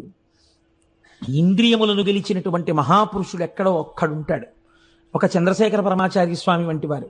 అటువంటి మహాపురుషుడి యొక్క పేరు స్మరింపబడినంత కాలం కూడా స్తంభంగా ఈ భూమిని కాపాడుతుంది. 2, దయాళుడును, అపారమైనటువంటి భూతదయ కలిగినటువంటి వాడు, అన్ని ప్రాణుల యందు ఈశ్వరుణ్ణి చూడగలిగినటువంటి వాడు. ఆయన ఒక స్తంభం ఈ భూమిని నిలబెట్టడానికి. మదము లేనివాడు, అహంకారం లేనివాడు, ఉపకారి, వేరొకటికి ఉపకారం చేసేవాడు. ఈ నలుగురే ఈ భూమండలాన్ని నిలబెడుతున్న స్తంభములు. మిగిలిన వాళ్ళు దీనిలోకి వచ్చిపోతున్న వాళ్ళు. కాబట్టి ఇలా జరుగుతుండగా కొంతకాలానికి ఒక విచిత్రం జరిగింది గౌతమాశ్రమంలో. బహుకాలం బిటులేగెనొక్క దివస ప్రాహ్నంబునన్ గౌతమ ద్రుహిణుండీశ్వర పూజకై సలిలమున్ తొట్టెన్ డనాన్ శిష్యులున్ రహిమీరన్ కలశంబులన్ కొని సరోరాజంబు చేరంగా పోనహివేణుల్ ముని భార్యలప్పుడే జలంబాడంగా విచ్చేయుడు. ఒకరోజు తెల్లవారుజామున గౌతమ మహర్షి శివలింగానికి అభిషేకం చెయ్యాలి, సంధ్యావందనం చేసుకోవాలి. ఒక పాత్ర ఒకదాన్ని శిష్యులకిచ్చి, ఒరే నాన్న వరుణగుండంలోకి వెళ్ళి నీళ్లు పట్టరండ్రా, నేను సంధ్యావందనం చేసుకుని శివలింగానికి అభిషేకం చేసుకుంటాను అన్నాడు. వాళ్ళు ఆ కుండ పట్టుకుని నీళ్లు తేవడానికి వెళ్ళారు. అదే సమయానికి మిగిలినటువంటి మునుల యొక్క భార్యలు అక్కడికి స్నానం చేయడానికి వచ్చారు. ఈ వీళ్ళన్నారు, ఆడవాళ్ళు స్నానం చెయ్యడానికి వచ్చినప్పుడు వాళ్ళు స్నానం చేశాక పట్టుకుందాని లేని అక్కడ నిలబడడం బ్రహ్మచారికి దోషం అవుతుంది. కాబట్టి ఒక్కసారి మీరు పక్కకుండమ్మా, నీళ్లు పట్టుకుని మేము వెళ్ళిపోతాం అన్నారు వాళ్ళు. కానీ ఆ గౌతమ శిష్యులాముని సతీకండంబుతో ఒక్క ప్రక్కన చేరుండు ఘనుండు దేశికుడు వేగన్ పూజకై తీర్థమున్ కొనితే రన్మము పంచెనట్లు కదక అట్లుదకమున్ గొంపోవలెన్ తల్లులన్నను నవ్వార రటుల్ తొలగంగ కడున్ గర్వం బఖర్వంబుగాన్. అమ్మలారా, దేశికుడు మా గురువు మమ్మల్ని కుండతో నీళ్లు తెమ్మన్నాడు సంధ్యావందనానికి, లింగాభిషేకానికి. మీరు ఒక్కసారి అలా ప్రక్కకి తొలగితే మేము ఆ నీళ్లు పట్టుకుని వెళ్ళిపోతామమ్మా అన్నారు వాళ్ళు. అనేటప్పటికీ వాళ్ళు అన్నారు, మీకు ఎంత మిడిసిపాటు వచ్చిందిరా, మీకెంత గర్వం వచ్చిందిరా, మునిపత్నులం మేము స్నానానికి వచ్చామా? మా స్నానం కన్నా గౌతముడికి సంధ్యావందనమును అభిషేకం ఎక్కువయ్యాయా? ముందు గౌతముడికి నీళ్ళు వెళ్ళాలా ఇక్కడి నుంచి? అంత గర్వం వచ్చిందా గౌతముడికి అంటే? చూశారా, ఇంటి యజమాని అన్నం తిన్న తరువాత విదిల్చినటువంటి చేతి ఎంగిలి మితుకులు తిన్న కాకి బలిసి యజమాని తల మీద తంతే ఎలా ఉంటుందో వీళ్ళ బ్రతుకులు అలా ఉన్నాయి.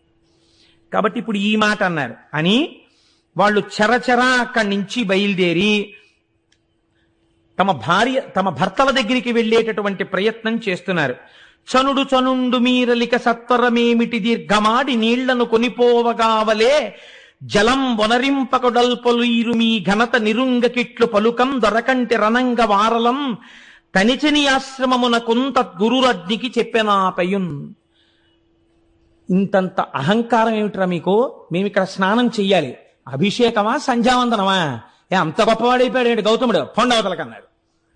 వాళ్ళు చిన్నబుచ్చుకుని నీళ్ల కుండని నీటితో తేకుండా ఖాళీ కుండతో తిరిగి వచ్చారు. గురువుగారి దగ్గరికి వెళ్ళి ఈ మాట చెప్తే, గురువుగారు చూశారా వీళ్ళని చేరదీసినందుకు ఎలా ప్రవర్తిస్తున్నారో అని గురువు పొద్దున్నే నొచ్చుకున్నా దానికి మేము కారణం అవుతాం. గురువుగారి దగ్గరికి వెళ్ళి అబద్ధం చెప్పినా దోషం వస్తుంది. అలాగని గురువుగారికి ఏమీ చెప్పకుండా కూర్చుంటే సంధ్యావందనానికి వేళ మీరిపోతుంది.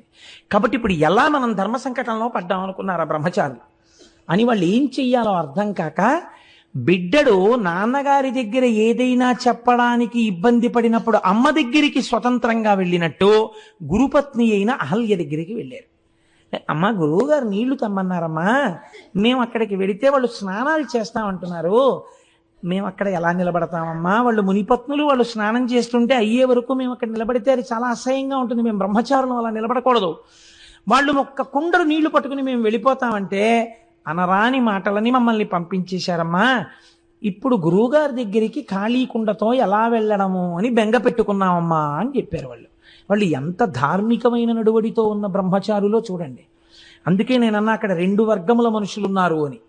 ఇప్పుడు ఆవిడేం చేసింది? అహల్య. ఇప్పుడు ఇంతమందికి ఇంత నోరుంటే ఆవిడకు ఉండక్కర్లేదు ఏమిటండి? ఆవిడ కూడా వెళ్ళి, మీ ఆయన తీసుకొచ్చాడా ఈ గుండం, మీ ఆయన తీసుకొచ్చాడా ఈ నీళ్లు, కష్టపడింది ఆయన. తెల్లారు లేస్తే ఆయన మోచేతి నీళ్లు తాగుతున్నారు మీరు మీ భర్తలను. ఆయన అభిషేకానికి నీళ్లు పట్టుకెళ్ళొద్దనడానికి మీనెవరు అని వీధి కొళాయి దగ్గర జట్టీలాడుకున్నట్టు దెబ్బలాడుకోవచ్చు. అలా దెబ్బలాడితే ఆవిడ మహాపతివ్రత అహల్య ఎందుకు అవుతుందండి? కావలసింది ఇప్పుడు ఏమిటి? వాదులాడ్డం కాదు, అవతల వాళ్ళ తప్పించడం, అంతకన్నా కాదు. వాళ్ళు మునిపత్నులు, లక్ష్మీ స్వరూపాలు. ముందు భార్యగా తన ధర్మమేమి వేళ మీరిపోకుండా భర్త సంధ్యావందనం చేసుకోవడానికి నీళ్ళు ఇచ్చేయాలి. అది భార్యాధర్మం. కాబట్టి ఇప్పుడు ఆవిడ ఏం చేసింది? కడవనకొండు గైకొని తగన్ సరసీస్థలి చేరి నీరమున్ వడిగుని తెచ్చి ఇచ్చి తన భర్తకు దల్మిని దేవ పూజనా తడుపొనరించే అమ్మునుల దారలహల్య మదంబుతోడ ఈ ఎడమము బల్కరించకయే ఏగెను చుల్కన చేసి తానటుల్. అహల్య వేళ మీరిపోయిందనుకోండి, ప్రాయశ్చిత్తార్ఘ్యపూర్వక సంధ్యావందనం గరిష్యే నీళ్లు ముట్టుకుని 4 మాటలు అర్ఘ్యం ఇవ్వాల్సి ఉంటుంది గౌతముడు. ఆ పని ఆయనతో చేయించడమే ఎంత తప్పు. అందుకని ఆవిడ ఎవ్వరితో మాట్లాడకుండా ముందు భర్తకి నీళ్ళు ఇచ్చేయాలి. గబగబా వెళ్ళి వాళ్ళెవ్వరినీ పలకరించకుండా, ఇప్పుడు పలకరిస్తే వాదు జరుగుతుంది, వాదు జరిగితే భర్తకు ధర్మలోపం వస్తుంది. నేను ముందు గబగబా కడవతో నీళ్లు ముంచుకుని ఆవిడ వెళ్ళిపోయింది. ఆవిడ ఏమీ అనలేదు ఎవరిని, ప్రసన్నమూర్తియే వెళ్ళిపోయింది. వెంటనే వాళ్ళన్నారు, చూశావా చుల్కన చేసి మమ్ములన్ అంటే మాతో మాట్లాడదనమాట. ఇది ఎంత దారుణంగా ఉంటుందో చూడండి లోకం ప్రవృత్తి. అడగచ్చు కదా, ఆ పిల్లలకి నీళ్ళు ఇవ్వలేదు కదా అని మమ్మల్ని అడగచ్చు కదా అంటే మేము మాట్లాడడానికి కూడా తగం. వాళ్ళేమో ముండండి మా గురువు గారికి పట్టుకెళ్తా ఉన్నారు. ఏమిటమ్మా ఏదో నీళ్ల కోసం ఇక్కడికి వచ్చాం కాబట్టి వీళ్ళు ఇలా మాట్లాడుతున్నారు అంతే లోకం అని దెప్పి పొడవడానికి ఇద్దరినీ తీసుకున్నారు అనుకూలంగా. ఈవిడ చూడండి, ఆయనేమో అందులో కూర్చుని ముందు నాకు నీళ్లు పట్టరారా అని ఆయన పంపించాడు. ఈవిడేమో వాళ్ళని వద్దన్నాం కాబట్టి ఈవిడ కొండట్టుకు వచ్చేసి ఈవిడ ముంచేసుకుని ఈవిడ వెళ్ళిపోతుంది. పోనీ కనీసం ఏమ్మా బాగున్నారా, స్నానాలు చేస్తున్నారా నువ్వు పలకరించవచ్చు కదా, వీళ్ళని నేను పలకరించేది ఏంటి అని ఈవిడ వెళ్ళిపోయింది. ఇంత చులకనమాట మనం అంటే. ఇప్పుడు ఇందులోంచి ఏం బయలుదేరింది? రాగాలు పెడబబ్బలు బయలుదేరి. ఎందుకు అంటే వాళ్ళకేం అవమానం జరిగిందండి? అక్కడ ఏమైనా అవమానం చేశారా? అవమానం జరగలేదు, అక్కసు బయలుదేరింది. అవతల ఉన్న వాళ్ళ నడువడిని గౌరవించలేని వాడు ఆయన యొక్క ధార్మిక జీవనాన్ని మెచ్చుకోలేడు. సరికదా, అక్కసు పెంచుకుంటాడు.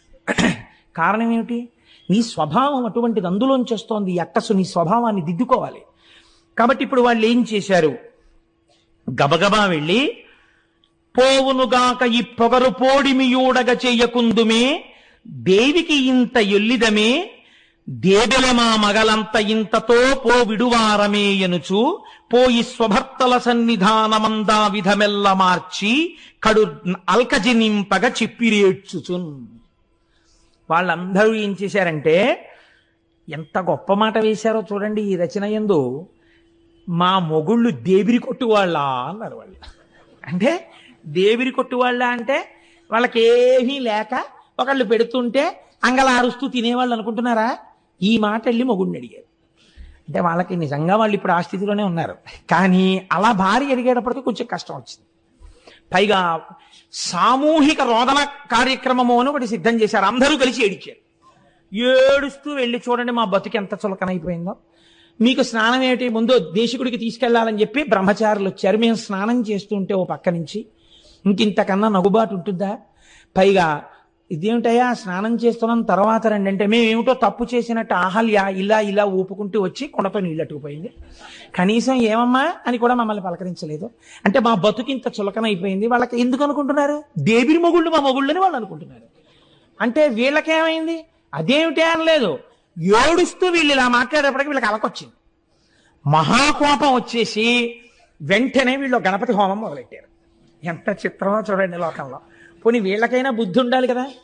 చెప్పుడు మాటలు విని వెంటనే ఆ చర్య తీసుకునే వాళ్ళ జీవితాలు ఇలాగే ఉంటాయి. ఎంత మునులైతే ఎవరికి కావాలండి? కాబట్టి వాళ్ళు ఏం చేశారు? అంత మునుల్ గడున్ముదులనగ్రహముంది కడింది నిష్టతో దంతిముఖున్ విధానమున తద్దయు గొల్వ అతండు వచ్చి మీ చింతల తీర్తు అంచితము చెప్పుడనంగా మునుల్ ముదంబుతో అంతము మీరనివ్వనికి బాపుడు గౌతమునన్ననాతడు. వాళ్ళు దంతి మఖము అనబడేటటువంటి మఖం ఒకటి చేశారు. అంటే విఘ్నేశ్వరుణ్ణి ఉద్దేశించి వీళ్ళు చేసినటువంటి మఖమునకు తృప్తి పొందినటువంటి గణపతి యజ్ఞగుండంలోంచి ఆవిర్భవించారు. దేని కొరకు ఇంత కష్టపడి మీరు నా గురించి ఇంత గొప్ప మఖం చేశారు, నేను మీకు ఏం చేసి పెట్టాలని అడిగారు. ఏమీ లేదు, పొగరెక్కి ఉన్నాడు గౌతముడు.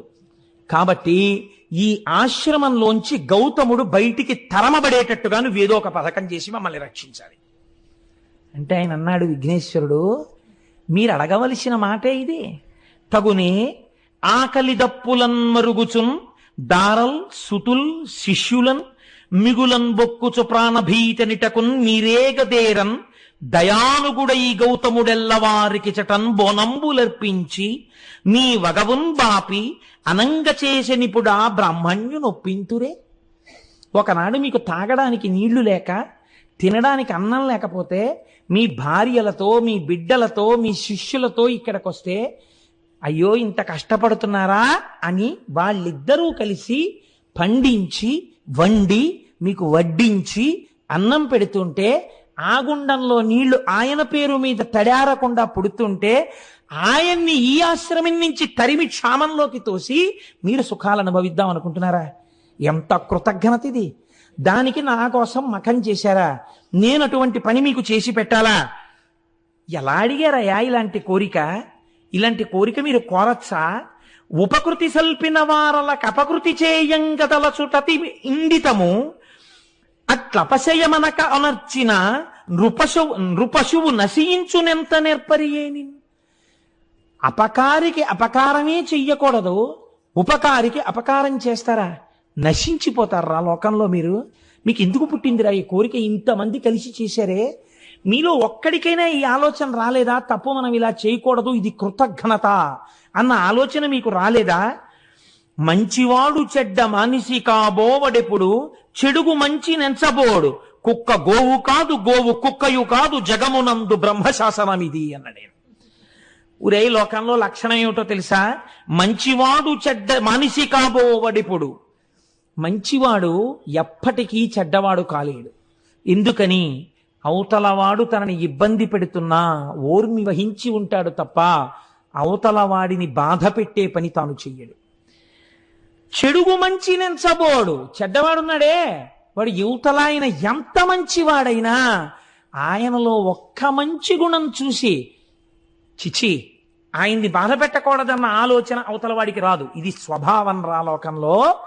చెడువాడి లక్షణం ఇది. అవతల వాడిలో ఎంత మంచి ఉన్నా చూడలేడు. మంచివాడు అవతలవాడు ఎంత చెడ్డవాడైనా వాడు పాడవ్వాలని కోరలేడు. కుక్క గోవు కాదు, గోవు కుక్క కాదు. కుక్క ఆవవలేదు, ఆవు కుక్కవలేదు. ఇంతే లోకంలో బ్రహ్మశాసనం రా ఇది. అంటే ఇంకో మాటలో ఏమన్నాడు? మీరు కుక్కలు, ఆయన గోవు. మీరేం చేయగలరా ఆయన్ని? మీరు ఏం చేసినా ఆయన అభ్యున్నతికే పనికొస్తుంది. సనాతన ధర్మపు నిష్టని ఎలా తీసుకొస్తున్నారో చూడండి. భగవంతుణ్ణి నమ్మినవాడు, ఓర్మితో ప్రవర్తించిన వాడు చెడిపోడు.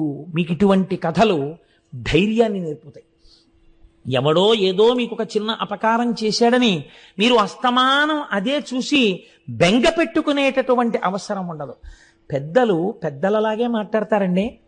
నేను ఎప్పుడైనా పురాణం చెప్పేటప్పుడు నా మనస్సుని పాడు చేసే సంఘటన ఏదైనా ఒకటి జరిగిందనుకోండి, నేను వెంటనే మా దొరగారి దగ్గరికి వెళ్ళి చెప్తుంటాను, దొరగారు నా మనస్సుని కొంచెం పాడు చేసిందండి, ఇటువంటి సంఘటన ఒకటి జరిగింది అంటే మా దొరగారు అంటారు, కోటేశ్వరరావు గారు మీ మనస్సు ఇటువంటి సంఘటనలకు ఆశ్రయం ఇచ్చి పరమ పవిత్రమైన శివమహాపురాణం చెప్పుకోవడాన్ని పాడు చేసుకుని ఇది పట్టుకుంటుందా? అలా పట్టుకుంటే మీరు పాడైపోరా? మీరు ఏది పట్టుకున్నారో దాని యందు మనసు పెట్టండి, దీని యందు మనసు విడిచిపెట్టండి, అది మీరు చేయవలసింది అంటుంటారు. ఆనాడు మహానుభావుడు విఘ్నేశ్వరుడు చెప్పిన మాటలు మా దొరగారు చెప్తుంటారు ఒక్కొక్కసారి తెలియకుండానే. చూసారా? పెద్దలు పెద్దలే లోకంలో. కనుక చూడండి, ఈ మాట చెప్పి కుక్క గోవు కాదు, గోవు కుక్కయు కాదు, జగమునందు బ్రహ్మశాసనం ఇది. ఇది బ్రహ్మశాసనం రా. కుక్క ఆవదు, ఆవు కుక్కవదు అంటారు. అంటే వాళ్ళన్నారు, నీ దగ్గర నీతులు వినడానికి మేము ఈ మఖం చేయలేదు, నువ్వు మాకు ఏవైనా ప్రవచనం చేస్తావని మేము నిన్ను తెచ్చుకోలేదు. మాకు ఉన్న ఒకే ఒక కోరిక, గౌతముడు ఈ ఆశ్రమము నుంచి తరమబడాలి. అటువంటి కారణాన్ని నువ్వు సృష్టించాలి. నువ్వు అటువంటిది సృష్టిస్తే మేము చేసినటువంటి మఖమునకు నీవు ఫలితం ఇచ్చినట్టు, కాని నాడు నీవు కృతజ్ఞుడవైపోయినట్టు. ఆయన అన్నాడు, మీరు చేసిన మఖమునకు నేను ప్రీతి చెందాను, నేను తప్పకుండా మీ కోరిక తీరుస్తాను. కానీ ఇప్పుడే చెప్తున్నాను, చేసిన కృతజ్ఞపు పని వలన మీరు పాడైపోతారు. తన ఉపాసన యందు భంగం లేకుండా నడిచి వెళ్ళిపోయిన గౌతముడు సర్వోత్కృష్టమైన కీర్తిని పొందుతాడు. ఇది మీ మనస్సులో పెట్టుకోండి, నాకు అభ్యంతరం లేదు, మీ కోరిక తీరుస్తానన్నాడు. మిక్కిలి బక్కయా ఒకడు మేకొని వ్రీహివనంబు మేయుచున్ తొక్కుచునుండ గౌతముడు తొల్గగ చేయగా బూరిపోచపై నొక్కటి వేసే దానముద ఉర్వి సమాంతము కూలీల్గే హా ఎక్కడి దోషమందతి మహేశ్వర యంచు మునీంద్రుడేడ్చుచున్. ఒక వృద్ధ గో ఒకటి ఆయన కష్టపడి వేసినటువంటి ఆ పళ్ళు ఆకుకూరలు ఉన్న చోటికొచ్చి తినేస్తోంది. గణపతి ఆ వృద్ధ ఆవు రూపంలో వచ్చారు. గౌతముణ్ణి ఆశ్రమం నుంచి తరిమి వేయబడేటట్టుగా చెయ్యాలి. ఇప్పుడు మునుల కోరిక తీర్చాలి. ఈశ్వరుడు కూడా ఏ రకంగా కోరినా లొంగుతాడు. అందుకే మనకి గురువుల్లో నిషిద్ధ గురువు అని ఒకడు ఉంటాడు. వామాచారం నేర్పేటటువంటి వాళ్ళు, తప్పు విధానంలో ఈశ్వరార్చన చేసేటటువంటి వాళ్ళు కూడా గురువులే. కానీ నిషిద్ధ గురువు, ఆ గురువును ఆశ్రయించవద్దని చెప్పింది శాస్త్రం. సూచక గురువు, వాచక గురువు, బోధక గురువు, పరమ గురువు, నిషిద్ధ గురువు అని 5 గురువులు. కాబట్టి ఇప్పుడు చూడండి, ఇప్పుడు ఈ బక్కావు మేస్తుంటే ఆవుని గట్టిగా కర్రతో కొట్టినా చేత్తో కొట్టినా గోమోదక దోషం వస్తుందని మహానుభావుడు ఆయన ఏం చేశాడంటే, గౌతముడు అయ్యో ఆవు కదా ఇదని ఒక ఎండిపోయినటువంటి సన్నటి గడ్డిపరక తీసి ఆవు మీద ఇలా పడేసి హా అన్నాడు. అంతే. ఈ గడ్డిపరక పడగానే భూమికి సమాంతరంగా పడిపోయి గుడ్లు తేలేసేసి చచ్చిపోయింది ఆవు. ఇప్పుడు గౌతముడు ఆశ్రమంలోకి వెళ్ళిపోవచ్చు. ఆయన గుండెలు బాదుకుని ఇచ్చాడు. నేనే విసిరాను గడ్డిపోచ, నేను విసిరిన గడ్డిపోచకే చచ్చిపోయింది ఆవు, నాకు గోహత్యా దోషం వచ్చింది అని ఏడుస్తున్నాడు ఆయన. ఇన్ని తెలుసున్న వాడికి ప్రాయశ్చిత్తం తెలియదండి. ఆయన ప్రాయశ్చిత్తం కోసం వెంపర్లాడట్లా, ఒక ఆవును చంపేశాను రా చూస్తూ అని ఏడ్చాడు. ఆవుల్నే పట్టుకెళ్ళి వజ్రశాలలో తెగతారుస్తున్నా చూస్తూ దేశం ఊరుకుంటే వానలు పడమంటే ఎక్కడ పడతాయండి? ఎక్కడో కొంతమంది మహానుభావులు కలిసి జంతు హింసా నివారణ సంఘం అని పెట్టి కత్తి వేటుకి నరకబడుతున్న ఆవుల్ని తెచ్చి గడ్డి వేసి రక్షిస్తున్నారు అక్కడ. కనుక చూడండి, ఇప్పుడు ఆ ఆవు చచ్చిపోతే ఈయన ఏడుస్తుంటే కనిమునులు తదంగనలు గౌతము చేరి విధం బెరింగి గోఘ్న నిబిడె పాపి ఎంతటి అకార్యమునర్చితి ఓరి నీ మొగంబునగన దోషము ముప్పుతిల బొమ్మటకేని వనంబు బాసి నీ అనుచర పుత్ర మిత్రదగి తాదుల తోట్కుని వెగదవులన్ అన్నారు. ఆయన భార్య వచ్చి ఏడుస్తోంది అహల్య, శిష్యులు వచ్చి ఏడుస్తున్నారు. వెంటనే ఈ మునులు విన్నారు, మునిపత్నులు విన్నారు. ఒరే మన కార్యం సిద్ధించిందిరా అనుకున్నారు. సంతోషంగా అందరూ వచ్చారు. ఏమైంది అని అడిగారు. నేను గడ్డిపరక విషయానమ్మా, ఆవు చచ్చిపోయింది అన్నాడు ఆయన. ఛీ దుర్మార్గుడా, ఆవును చంపిన నీ మొహం చూస్తే మహాపాతకాలు వస్తాయిరా. నీ మొహం చూడకూడదు మేము ఇప్పుడు, నువ్వు ఇక్కడే కూర్చుంటామే, ఇంకా నీ మొహం మాకు చూపిద్దామన్నా? లే పోదలబో, నువ్వు నీ భార్యని నీ బిడ్డల్ని నీ శిష్యుల్ని తీసుకుని ఈ ఆశ్రమం వదిలి దూరంగా ఎక్కడికన్నా పో. ఆయన పెట్టిన కూడు తిని బలిసి ఎంతటి మాటలు అన్నారో చూడండి. అక్కడతో ఊరుకున్నారు అనుకుంటున్నారా? నీ విచట నుండమేమిందు నిలువరాదు, నువ్వుంటే లేవా అయితే మేము వెళ్ళిపోతాం, నువ్వుంటే మేము ఉండకూడదు, నువ్వు గోహత్య చేసిన వాడివి. దేవ ఋషి పితృ కార్యములు తీర్పరాదు. నీలాంటి గోహత్య చేసిన వాడు ఉన్న చోట దేవతలు ఆహారం తీసుకోరు, హవిస్సులు. పితృదేవతలు పుచ్చుకోరు. అగ్ని కార్యం పనికిరాదు, మాకు పాపం వస్తుంది. కాబట్టి హవ్య కవ్యంబులను గొనరగ్నిపితలు, హవ్య కవ్యములను పుచ్చుకోరు అగ్ని పితృదేవతలను. కాబట్టి సాగు సకుటుంబమెటకేని చక్కనిప్పుడు, వెంటనే నీ కుటుంబాన్ని తీసుకుని ఇక్కడి నుంచి పో ఎక్కడికైనా అన్నారు. అనేటప్పటికీ పాపం ఆయన చూసి దైవ పితృ మఖముల ఏవే విధమున సల్ప కూడా తెరుగుమిది మొదల్ నీ వనరించిన దురితం బే వడవున సడబడద ఎక్కుడు భరమవు. ఓ గౌతమ, వెళ్ళిపోదాం అనుకుంటున్నావేమో, వెళ్ళిపోవడం కాదు, ఇవాళ నుంచి నువ్వు అగ్నికార్యం చేయకూడదు, నువ్వు దేవతలను ఆరాధించకూడదు, నువ్వు పితృదేవతలకు ఏ విధమైనటువంటి పూజలు చెయ్యకూడదు. ఎందుకో తెలుసా? గోహత్య చేసిన నీలాంటి దుర్మార్గుడు పూజ చేస్తే భగవంతుడు నొచ్చుకుంటాడు రా. భగవంతుడు నొచ్చుకుంటే భూమికి భారం ఎక్కువైపోతుంది నువ్వు చేసే పాపపు పనుల వల్ల. ఒక పాపం మీద ఇంకో పాపం చేద్దాం అనుకుంటున్నావేమో, వెళ్ళి మళ్ళీ అగ్నికార్యాలు చేద్దాం, పూజలు చేద్దాం అనుకుంటున్నావేమో, అదేం కుదరదు. నువ్వు దూరంగా ఎక్కడికైనా పో అంతే. ఇప్పుడు ఆయన ప్రాణం ఏమిటండి? ఈశ్వరార్చన. ఆయన భగవంతుణ్ణి అర్చించకుండా ఉండలేడు, ఆయన భగవంతుణ్ణి అభిషేకించకుండా ఉండలేడు, ఆయన అగ్నికార్యం చేయకుండా ఉండలేడు, ఆయన సంధ్యావందనం చేసుకోకుండా ఉండలేడు. అటువంటి వాడిని నువ్వేమీ చెయ్యొద్దన్నారంటే చంపేశారు ఆయన ఇంకో రకంగా. ఇంత బాధ పెట్టే మాటలు మాట్లాడితే ఆయన అన్నట్ట లేచి నిలబడి, చేసితి దోషము నిష్కృతి చేసితినే గాని శాంతి చందదుపుడమిన్ వాసిగ ప్రాయశ్చిత్తము చేసుకొని యఘంబు బాయు సిద్ధమిది ముని. అయ్యయ్యో తప్పకుండా వెళ్ళిపోతానయ్యా, నేను ఇక్కడ ఉండను, నేను వెళ్ళిపోతున్నానని గబగబా వెళ్ళిపోయాడు మహానుభావుడు. ఒక నెల్లాళ్ల పాటు అలా తిరిగాడు తిరిగాడు తిరిగాడు. ఎంత దుఃఖం అనుభవించాడో అంతటి గౌతముడు. అయితే మీరు ఒక్కటిక్కడ చాలా జాగ్రత్తగా ఆలోచించాలి. ఇంతటి మహర్షి, ఇంత తపశ్శక్తి ఉన్నవాడే, ఒరే నేను గడ్డి పరక విసిరితే ఆవెందుకు చచ్చిపోయిందిరా, ఇందులో ఏదైనా కుట్రుందా అని ఆయన ఆలోచించలేదు. ఎందుకు ఆలోచించలేదు? అసలు ఒకడి గురించి తప్పుగా ఆలోచించడం ఆయనకి చేత కాదు. గోవు కుక్క కాదు, కుక్క గోవు కాదు. ఎంత గొప్ప స్థితి అండి ఆ గౌతముడిది నిజంగా. ఎటువంటి మహర్షి అండి. అందుకని ఆయన అంతర్ముఖుడై చూడలేదు. ఆయనే చూస్తే వీళ్ళ బతుకులు బయటడిపోతాయి. పైగా వెళ్ళి, నేను చాలా తప్పు చేశానయ్యా, ఒక నెల్లాళ్ళు అయిపోయిన తర్వాత చాలా వాడిపోయిన వదనంతో దుమ్ము కొట్టుకుని పోయిన వాడై దూరంగా నిలబడి తన శిష్యుల్లో ఒకడి చేత ఒక్కసారి నా కోసం ఆ మునుల్ని రమ్మనండి అని కబురు చేశాట. వీళ్ళు చక్కగా ఈ నీళ్లు తాగుతూ పువ్వులు పెట్టుకుంటూ చక్కగా ఈ కాయలు పళ్ళు తినేస్తూ ముప్పొద్దుల నా కోపంలో అయితే తెగ తిని కూర్చునున్నారు. అంతకన్నా నేను ఇంకా వాడలేను, నాకు అంత అక్కసుగా ఉంది. కాబట్టి ఆయన వచ్చి పిలిస్తే ఈ మునులు బయటికి వెళ్ళారు. ఆయన అన్నాడు, చాలా దోషం చేశానండి, నిజమే, ఆవును చంపేశాను, కానీ ఇలా ఎన్నాళ్ళు కూర్చోను పూజలు చేయకుండా, ఎన్నాళ్ళు కూర్చోను అగ్నికార్యం చేయకుండా, నా మనస్సు ఊరడిల్లట్లేదు. ఏదైనా ప్రాయశ్చిత్తం ఉంటే చెప్పండి, నేను ఆ ప్రాయశ్చిత్తం చేసుకుని మళ్ళీ నా జీవితాన్ని ఈశ్వరాన్ముఖం చేసుకుంటానన్నాడు. ఆయనకి కావలసింది భగవంతుడంతే, ఇంకొకటి ఆయనకి తెలియదు. ఆయనకి తెలియని విషయాలు వీళ్ళు చెప్పగలరా అండి? అంటే ఏమో ఇంత తప్పు చేశాను కదా, ఇంతమంది వాళ్ళు తప్పు చేయకుండా ఉన్నారు, తప్పు చెయ్యని వాళ్ళ దగ్గర తప్పు చేసిన వాడు వినడం వినయం, అంతేకాని నాకు తెలిసని నేను చేసుకోవడం ఏమిటి, మళ్ళీ ఇంకో తప్పు చేస్తానేమో.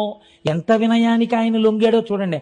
ఆయన ఇంకా ఇంకా మెట్లు దిగి వినయానికి ఎడుతున్నాడు, వీళ్ళు ఇంకా ఇంకా మెట్లెక్కి అహంకారానికి ఎడుతున్నారు. వీళ్ళన్నారు, అయితే చెప్తాం విను. ఇమ్మహి గోహత్యా పాపమ్మును బొనరించినట్టి వాడను నేనంచు మేదిన్ అంతయును ముమ్మారు ప్రదక్షిణంబులనరింపు మొదల్. ఈ భూమండలాన్నంతటినీ 3 మార్లు ప్రదక్షిణం చెయ్యి. చేసేటప్పుడు ఏం చేస్తావో తెలుసా? అడుగు తీసి అడుగేసినప్పుడల్లా ఒక గోవుని చంపినటువంటి మహాపాతకుణ్ణి నేనే అని చెప్తూ 3 మార్లు ప్రదక్షిణం చెయ్యి భూమికి. అప్పుడు ఆ ఆవుని చంపిన పాపం పోతుందంటే ఎంత కక్ష చూడండి వాళ్ళకి అని చెప్పారు. అటు మీద 1 మాసము చాంద్రాయణ వ్రతం వనరింపుము. 3 మాటలు ఇలా ప్రదక్షిణం చేసి వచ్చాక ఏం చేస్తావో తెలుసా? చాంద్రాయణ వ్రతం చెయ్యి. చాంద్రాయణ వ్రతం అంటే ఏంటో తెలుసా అండి? ఇంకొక రకంగా చెప్పాలంటే నీకు ఒళ్ళు బలిసి ఆవును చంపేవని చెప్పడం. అంటే తినకూడనంత ఆహారం తినేస్తే కొవ్వెక్కిపోతే, మనస్సులో రజోగుణ తమోగుణ ప్రకోపం పెరిగిపోతే, సాత్వికమైన ఆహారం తినకపోతే దాని వల్ల వచ్చిన మదంతో ప్రవర్తించిన వాడు దోషం చేస్తాడు. దానికి చాంద్రాయణ వ్రతం చేయిస్తాడు. చాంద్రాయణ వ్రతం అంటే శుక్లపక్షంలో ఒక్కొక్క తిథి పెరుగుతుంటే ఒక్కొక్క కబలం పెంచుకుంటారు, కృష్ణపక్షంలో ఒక్కొక్క తిథి తగ్గిపోతుంటే ఒక్కొక్క కబలం తగ్గించేసుకుంటారు. అమావాస్య నాడు అసలు అన్నం తినరు. అలా అన్నాన్ని పెంచుకుంటూ తగ్గించుకుంటూ చేసుకోవడం వల్ల ఒంటికి పట్టిన కొవ్వు తగ్గిపోతుంది. అంటే వేరొక మాటలో చెప్పాలంటే నీ ఒళ్ళు కొవ్వెక్కి చంపావురా, బాగా తిని ఆయన పెట్టినవాడు తిన్నవాడు కాడు. ఎంత లేసి మాటలు అన్నారో చూడండి ఆయన్ని నిజంగా. కాబట్టి నువ్వు ఇది చెయ్యి. అటు మీద 1 మాసంబు చాంద్రాయణ వ్రతం వనరింపుము, తదనంతరంబున పోను అక్కడతో అయిపోయిందా? అప్పుడు ఏం చేస్తావో తెలుసా? 101 మారు పాటిగా బ్రహ్మగిరికి ప్రదక్షిణంబు అనరింపుము. 101 మార్లు ఈ బ్రహ్మగిరి చుట్టూ ప్రదక్షిణం చేయి. ప్రదక్షిణం చేసిన తర్వాత అంత మీద మృణ్మయములైన లింగంబులర్ధిగూర్చి చేయు అర్చనంబు 1,000,000 మృణ్మయ లింగాలు తెచ్చి పెట్టు. నువ్వే చేసుకో ఆ లింగాలన్నీ. చేసుకుని 1,000,000 లింగాలు పెట్టి ఈ 1,000,000 లింగాలకి అర్చన చెయ్యి. చూడ్డానికి వస్తారు, ఏమిటి మహానుభావ ఈ క్రతువు అంటారు. మహానుభావుణ్ణి కాదు, ఆవును చంపానని చెప్తుండు, చెప్పి చెయ్యి అన్నారు. ఆయన తెల్లబోయాడు విని. ఇంత దారుణమైన శిక్ష, అయ్య బాబోయ్ అంటే అయితే అది కూడా చేయమన్నమాట. అని ఇంకోటి ఏమంటారు? అడిగినందుకు చూడండి ఎంత స్థితికి వెళ్ళారో వాళ్ళు. మొగుణ్ణి కొట్టి మొగసాలకు వెళ్ళడం అంటే ఇలాగే ఉంటుంది. కాబట్టి ఇట్లు చేసినచో అఘంబువాయు. ఇక మరి ఒక పద్ధతి వినుము. ఒకవేళ చేయలేవా, మొహం అలా పెట్టమే, ఇంకో పద్ధతి చెప్తాం విను, పునజ్జి అంటే అంతటి మహర్షిని పట్టుకుని ఇవాళ వాళ్ళు ప్రబోధం చేసేస్తున్నారు. ఎంత గొప్పగా మాట్లాడుతున్నారో చూడండి. దినదినమీశ్వరున్ కొలిచి దివ్య తపంబొనరించి దేవ గంగను ఇట తెచ్చి తద్విమల కాండమునం అఘమర్షణావగాహనమును ఒనర్చినం దురితమంతయు డొల్లు శుభాప్తి కోరి ఇంకను శివలింగ కోటులను కల్పన చేసి భజింపు మాపయిన్. ఏం చేస్తావు తెలుసా? అలా చేయలేకపోతే వెళ్ళి కూర్చుని శంకరుడి గురించి తపస్సు చేయి. శంకరుడు ప్రత్యక్షమైన తర్వాత గంగ నిమ్మని అడుగు. ఇత పూర్వం వారణాసి దగ్గర ప్రవహిస్తోంది ఒక గంగ, ఇంకొక గంగని ఇటు తీసుకురా. భగీరథ ప్రయత్నం అంటారు. భగీరథుడు ఎంత కష్టపడవలసి వచ్చిందండి. ఈయన కర్మ ఈయనకి. వెళ్ళి ఆ గంగని ఇటు తీసుకురా, ఎక్కడా చంపావో అటువైపు నుంచి ప్రవహింపచేయి. చేసిన తర్వాత ఒక వ్రతం చేయి, అఘమర్షణ వ్రతం అనేటటువంటి వ్రతం. మళ్ళీ 1,000,000 లింగాలు పెట్టు, వాటికి అర్చన చేయి. ఇవన్నీ చేస్తే నీ పాపం పోతుంది అనుకుంటున్నాం, అలా చేయి, మొదలు పెట్టన్నారు. అంటే ఇక పోయేది మొదలెట్టాడంటే ఇంకా భగీరథుడు ఇక మళ్ళీ వస్తాడా? ఈ ఆశ్రమం మనది, ఈ పళ్ళు మనవి, ఈ కాయలు మనవి, ఈ కూరలు మనవి. ఇంకా మళ్ళీ భగీరథుడు తిరిగి రాకుండా ఉపదేశం చేశారు. ఆ పిచ్చి ఆయన, ఇదేమిట్రా, నేను చదువుకున్నాను కదా, ఇవన్నీ ఎందులో ఉన్నాయిరా, ఏ పురాణంలో ఉన్నాయి, ఏ ఆ ధర్మసింధువులో ఉన్నాయి, ఓసారి ఆ పేజీ నెంబర్లు చెప్పండి అని అడగచ్చు కదా. నా బుద్ధి ఇలా వర్తించేగా అవును చంపాను, పెద్దలు చెప్పిన మాట విందాం అనుకున్నాడు ఆయన. కాబట్టి ఆయన ఏం చేశారంటే, శరీరంతో తిరిగితే ఏమొచ్చింది? పాపాత్ముండి అంటే పాపం పోతుందా? ఈశ్వరుడు యొక్క అనుగ్రహంతో పాపం పోవాలి. అందుకని ఈశ్వరానుగ్రహానికి నోచుకుంటానన్నాడు. అని ఆయన వెళ్ళి అద్భుతమైనటువంటి తపస్సు ప్రారంభం చేశాడు. ఒక పార్థివలింగాన్ని ఒక దాన్ని చేసుకుని ఆ లింగం దగ్గర కూర్చుని పంచాక్షరి మహామంత్రంతో తదేక నిష్టతో శివుణ్ణి ఆరాధన చేశాడు. అలా తపస్సు చెయ్యగా శంకరుడు ప్రత్యక్షమయ్యాడు. ప్రత్యక్షమై, నాయన ఎందుకురా ఇంత తపస్సు చేశావన్నాడు.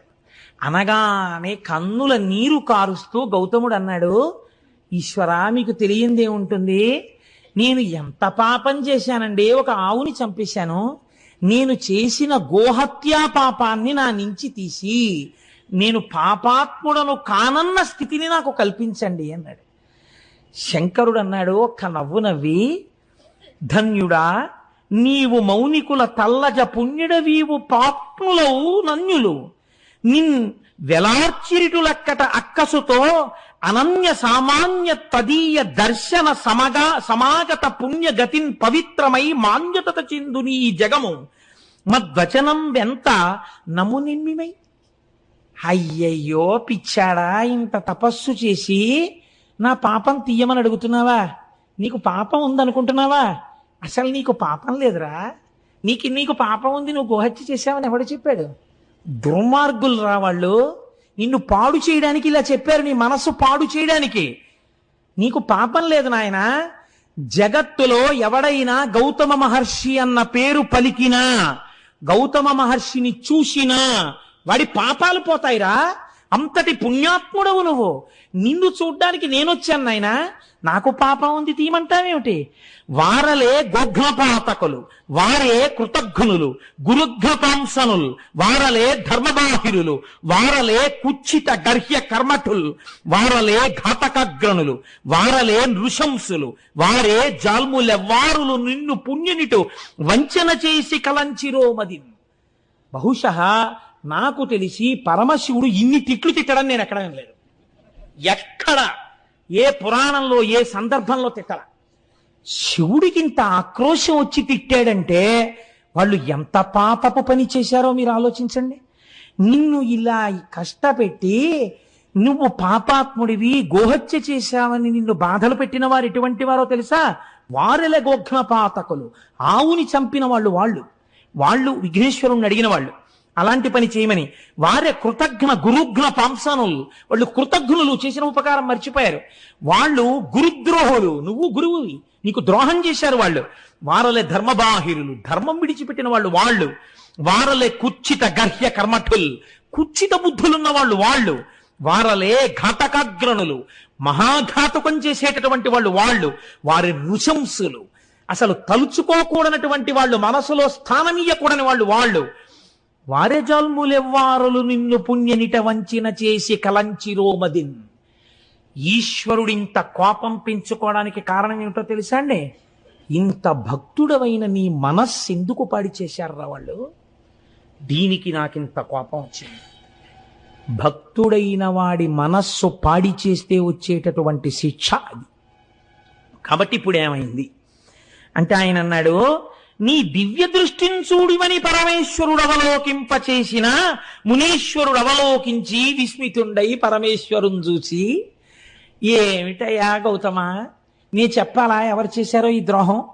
నువ్వు ఇంత తపోశక్తి దురంధరుడవే, నడిచి వెడుతున్న అగ్నిహోత్రానివే, నువ్వు ఒక్కసారి అంతర్ముఖుడవైతే సమస్తం తెలుస్తుందే, ఇంత పిచ్చివాడివేమిట్రా నాయనా, కనీసం అనుమాన పడలేదేమిరా? ఒక్కసారి అంతర్ముఖుడవు. నేను చెప్తున్నాను, మీరు చరిత్రలో ఎక్కడైనా వరమివ్వడం చూశారు, కానీ ఇంత బెంగ పెట్టుకుపోయి, ఇంత బాధపడిపోయి, ఇంత పిచ్చాడివేంట్రా నాన్న, నా మాట నమ్మరా, ఒకసారి అంతర్ముఖుడు అయి చూడు అని శంకరుడు నచ్చ చెప్పి చూడమన్న సందర్భం ఒక్కటి నాకు చూపించండి సమస్త వాంగ్మయంలో. లేదు, అది గౌతముడికే చెల్లింది. ఎంతటి ఉదయనుడో మహానుభావుడు, ఎంతటి మహానుభావుడో! ఆయన తెచ్చిన గంగ చేత పోషింపబడిన శరీరాలు ఈ శరీరాలు. ఆయన గురించి చెప్పుకుని విని ధన్యులం కాకపోతే మనం కృతజ్ఞులం అవుతాం. ఈశ్వరుడు ఇన్నాళ్ళకి మనకు అవకాశం ఇచ్చి త్రయంబకేశ్వర లింగం గురించి చెప్పుకునే అదృష్టాన్ని మనకిచ్చాడు. కాబట్టి ఒక్కసారి అంతర్ముఖుడై చూశాట గౌతముడు. సత్యం తెలిసిపోయింది, ఎవరు చేశారో ఈ పని అర్థమైపోయింది.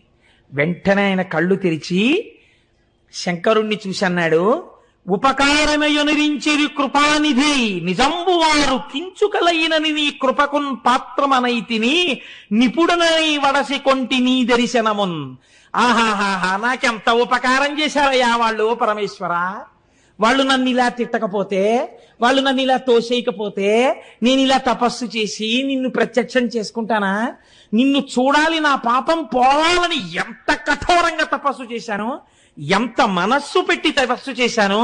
అవతల వాడిలో చెడు చూడడం మంచివాడికి చేత కాదురా. కుక్క ఆవు కాదు, ఆవు కుక్క కాదు చెప్పాడు కదా విఘ్నేశ్వరుడు. కాబట్టి మహానుభావులు నాకు ఎంత ఉపకారం చేశారండి, వాళ్ళ వల్ల కదా మీ దర్శనమైంది. వాళ్ళంతా ఉపకారం చేస్తే వాళ్ళని నేను ఏమని నిందించను, నేను వాళ్ళకి రుణపడిపోయాను పరమేశ్వర అన్నాడు. లోకమునందు లోకేశ్వరుణ్ణి చూడడం తప్ప అవతల వాడిని తప్పు పట్టడం చేత కాని గౌతముడు తెచ్చిన గంగ తాగి బతికిన జీవితాలు బురద జల్లుకునే స్థాయిలో తెల్లవారులేస్తే పేపర్ల నిండావే. ఎంత కృతజ్ఞపు కుచ్చిత కుళ్ళు బతుకులై కూర్చున్నాయండి మనవి. ఎంత సిగ్గుపడాలి నిజంగా మనం. గౌతముడు ఎంత పరివేదన చెందుతాడు. ఒక్క చోట గౌతమునికి విగ్రహం లేదా, ఒక్క చోట గౌతముడి గురించి చెప్పేవాడు లేడా, ఒక్క చోట గౌతముడికి ఆరాధన లేదా, ఇంతటి మహానుభావుడని చెప్పి ఆయన పేరు మీద ఉత్సవం లేదా, పనికి మాలిన వాళ్ళందరికీ ఉత్సవాలా? ఎంత కృతజ్ఞతతో ఉంది లోకం ఇవ్వాలా. ఆయన ఇచ్చిన నీళ్లు తాగా మునుల్ని ఎందుకు అనాలి? మనము వాళ్ళు ఒకటి కాదా?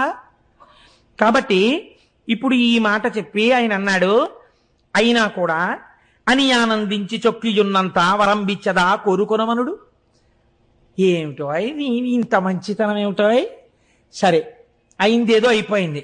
పాపం తీసేయి అన్నావు, తీయడానికి నీకు పాపం లేదు. వచ్చిన వాడిని ఉట్టినే వెళ్ళిపోతానా? ఏదైనా వరం కోరుకో, వరం ఇస్తానన్నాడు. చిత్రం ఏమిటో తెలుసా అండి? ఆయనకి ఏది గుర్తొచ్చిందో తెలుసా? వరుణుడు జలం ఇవ్వనన్నాడు, మునులు నువ్వు గంగని తీసుకురా అన్నారు. పోనీలే, వాళ్ళు చెప్పిన మాట ఇంకా వింటున్నాడు. ఎంత పెద్దరికం ఇచ్చాడో చూడండి.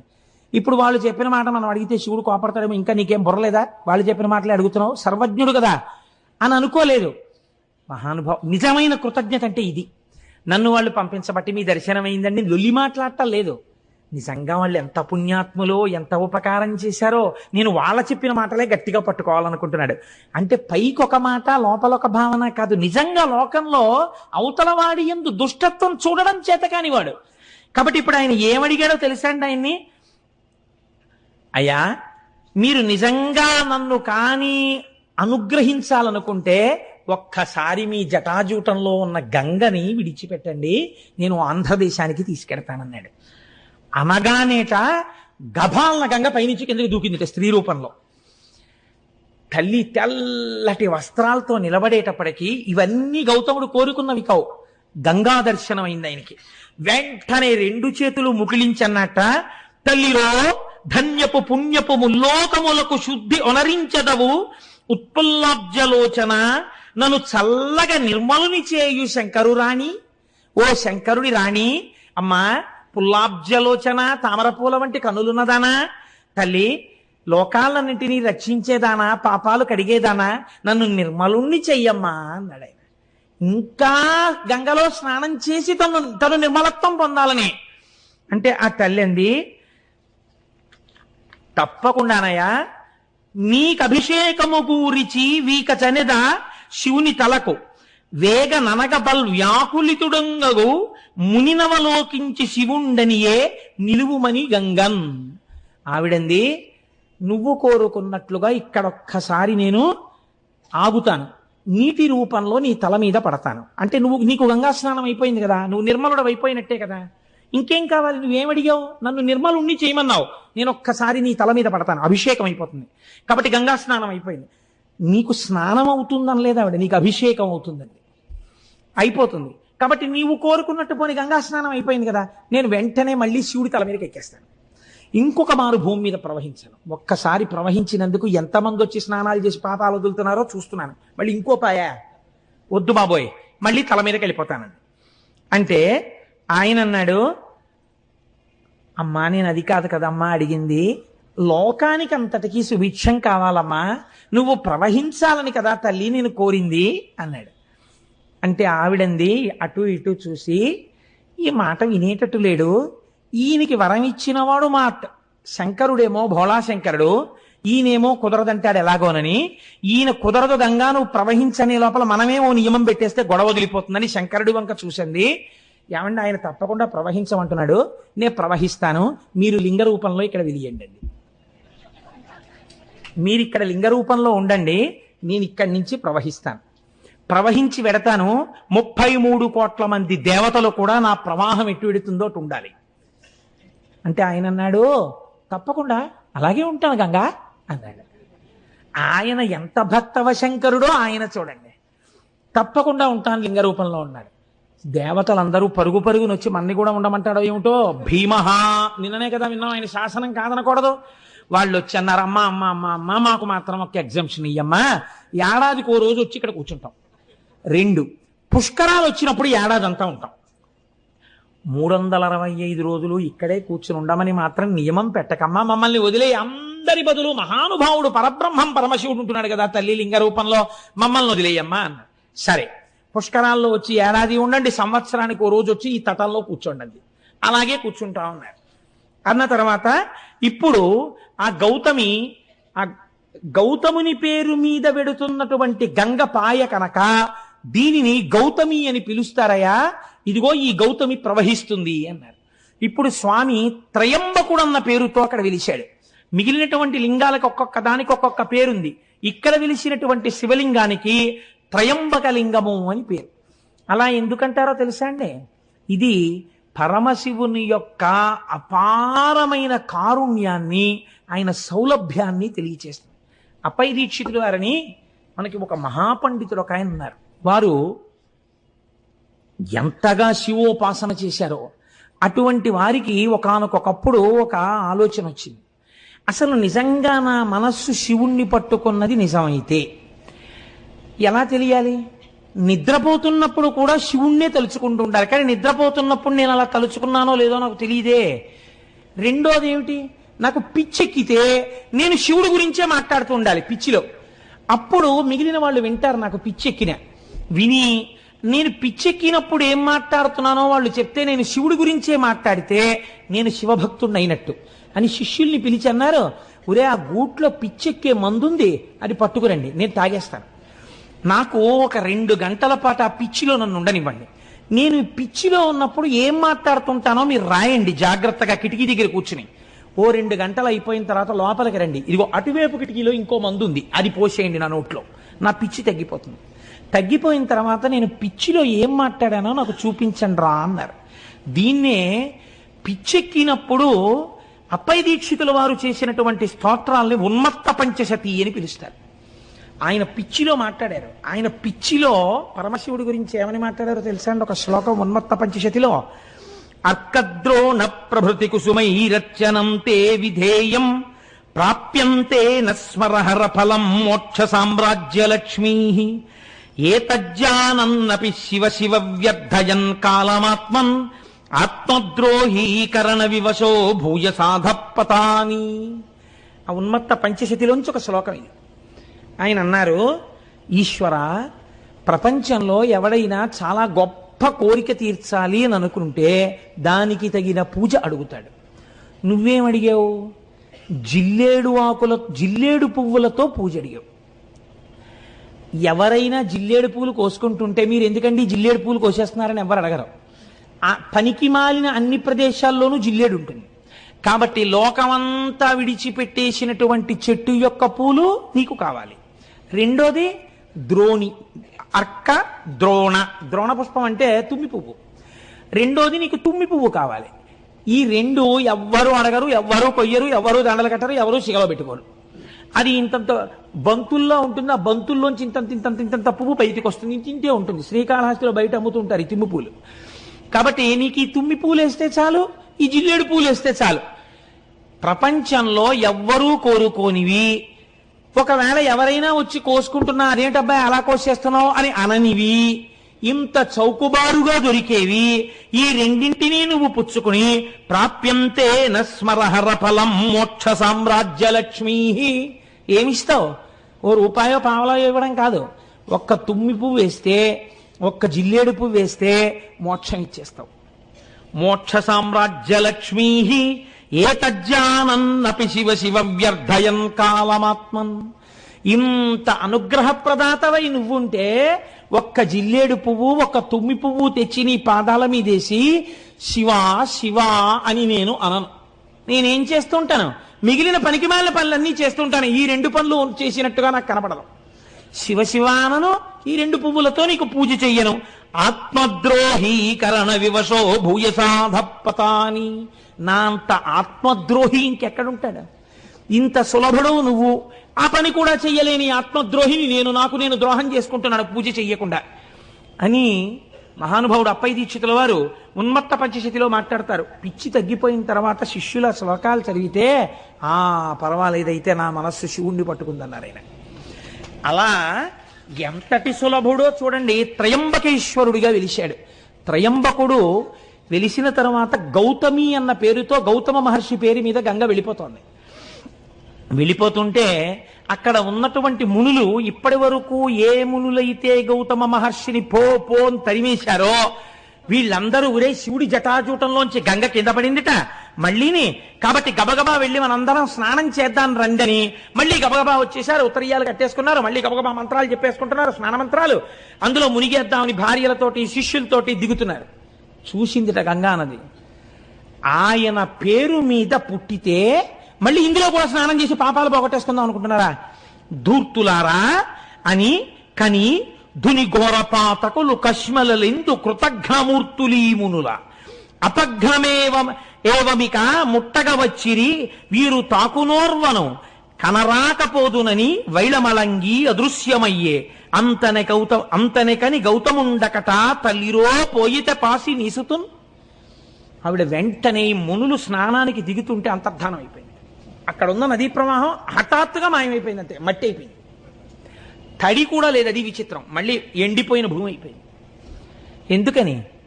ఈ గౌతముణ్ణి ఇంత ఏడిపించిన దుర్మార్గులు మీరు స్నానం చేయడానికి నా నీళ్లు కావాల్సి వచ్చాయా? మళ్ళీ మీ పాపాలు వదిలేద్దాం అనుకుంటున్నారా? మీకు దక్కనివ్వను రాని వెళ్ళిపోయింది. ఇంకింతకన్నా అవమానం ఏముంటుందండి ప్రపంచంలో? అసలు పేపర్లలో ఫోటోలు వేసేసి టీవీల్లో ఎప్పుడు చూపిస్తారో, ఎవడో గంగా స్నానానికి వెళ్ళగానే గంగా దృశ్యం అయిపోయింది అనుకోండి, వాడి గురించి ఎంత ప్రచారం అయిపోతుంది లోకంలో. అయ్యి బాబోయ్, ఇంతటి పాపాత్ముడు ఎక్కడా ఉండనమాటని అలా ఈ మునుల్ని చూసి గంగ అంతర్ధానం అయిపోయింది. అక్కడ ఇంకా జహ్నువు తాగాడు. ఇక్కడ జహ్నువు తాగడం కాదు, గంగావతరణంలో అయితే జహ్నువు తాగారు. ఇక్కడ అది కాదు, వెళ్ళిపోయిందంటే మళ్ళీ ఆకాశంలోకి. ఇంత శివశాసనం ఉంది, పక్కన త్రయంబకలింగం ఉంది, ఆవిడ అయినా లెక్క పెట్టడానికి వెళ్ళిపోయింది. అంటే ఎంత బాధ వచ్చిందో ఆవిడికి నిజంగా. ఇప్పుడు వాళ్ళు ఏడవలేదు, అయ్యో అమ్మా ఎంత తప్పు చేశామో, నిజంగా తల్లి నువ్వే మాకు స్నానం చెయ్యనన్నావు. లోకంలో ఒక సామెత ఉంది, రక్షిస్తే తల్లి రక్షించాలి, లేకపోతే గంగ రక్షించాలంటారు. సీతమ్మ తల్లి అంటుంది ఉత్తరాఖండలో. కానీ భరిస్తే తల్లి భరించాలి, లేకపోతే గంగ భరించాలంటారు. ఎంత తప్పు చేసిన కూతురునైనా తల్లి కాపాడుకుంటుంది, లేకపోతే ఇంకా గంగ కాపాడుకోవాలి. కాబట్టి అటువంటి గంగ మమ్మల్ని కాపాడలేదని వీళ్ళు ఏడవలేదు, వీళ్ళు ఇంకా అలా బిర్రబిగిసి నించున్నారు. ఏడిచిన వాడు ఎవరో తెలుసా అండి? గౌతముడు ఏడ్చాడు. తల్లిరో వెళ్ళిపోయావా అమ్మా, వీళ్ళందరూ స్నానం చేద్దాం అనుకుంటున్నారమ్మా, ఎంత చిన్నబుచ్చుకున్నారో చూడమ్మా, అమ్మ రామ్మా అని ఏడ్చాడు. ఈయన ఏడుపు చూడలేక మళ్ళీ వచ్చింది ఆవిడ. అప్పుడు వీళ్ళు చక్కా లోపల దిగి స్నానాలు చేశారు. చేస్తే ఇంతవరకు చూశారట. కొన్ని చోట్ల గౌతముడు శపించాడని ఉంటుంది. గౌతముడు అలా శపిస్తే చక్కటి అరిటాకేసి నీళ్లు జల్లి విభూతితో ఓంకారం రాసి అన్నం పెట్టి నెయ్యేసి పప్పేసి కూరేసి పచ్చడేసి పులిసేసి పిండి వంటలేసి పెరుగేసి విస్తరి మీద ఉమ్మేసిలిపోయినట్టు ఉంటుంది. ఇంతగా లోకాన్ని ఆరాధించగలిగినటువంటి గౌతముడు ఇప్పుడు ఈ మునుల్ని ఎందుకు శపిస్తాడండి? శపిస్తే ఈ కథకు అర్థం ఉందా? అసలు ఈ ఆఖ్యానానికి అర్థం ఉందా? అది అలా ఎలా వచ్చేసిందో లోకంలో నానుడి నాకు అర్థం కాదు. అప్పుడు ఒక్క మాట మాత్రం చెప్తారు, మునులరించినట్టి యఘమున్ సకలమ్ము నిరింగి మట్టుమీరినవడి గౌతమార్యుడును మరిన్మరి వారణ సేయుచుండినన్ గనలచు అమ్మునిప్రువుల కన్గొని ఇట్లని శాపమిచ్చిరీరును భవదీయ వంశులు విరోధులు కాగలరీశ్వర భక్తికిన్. గౌతముడు శపించలేదు.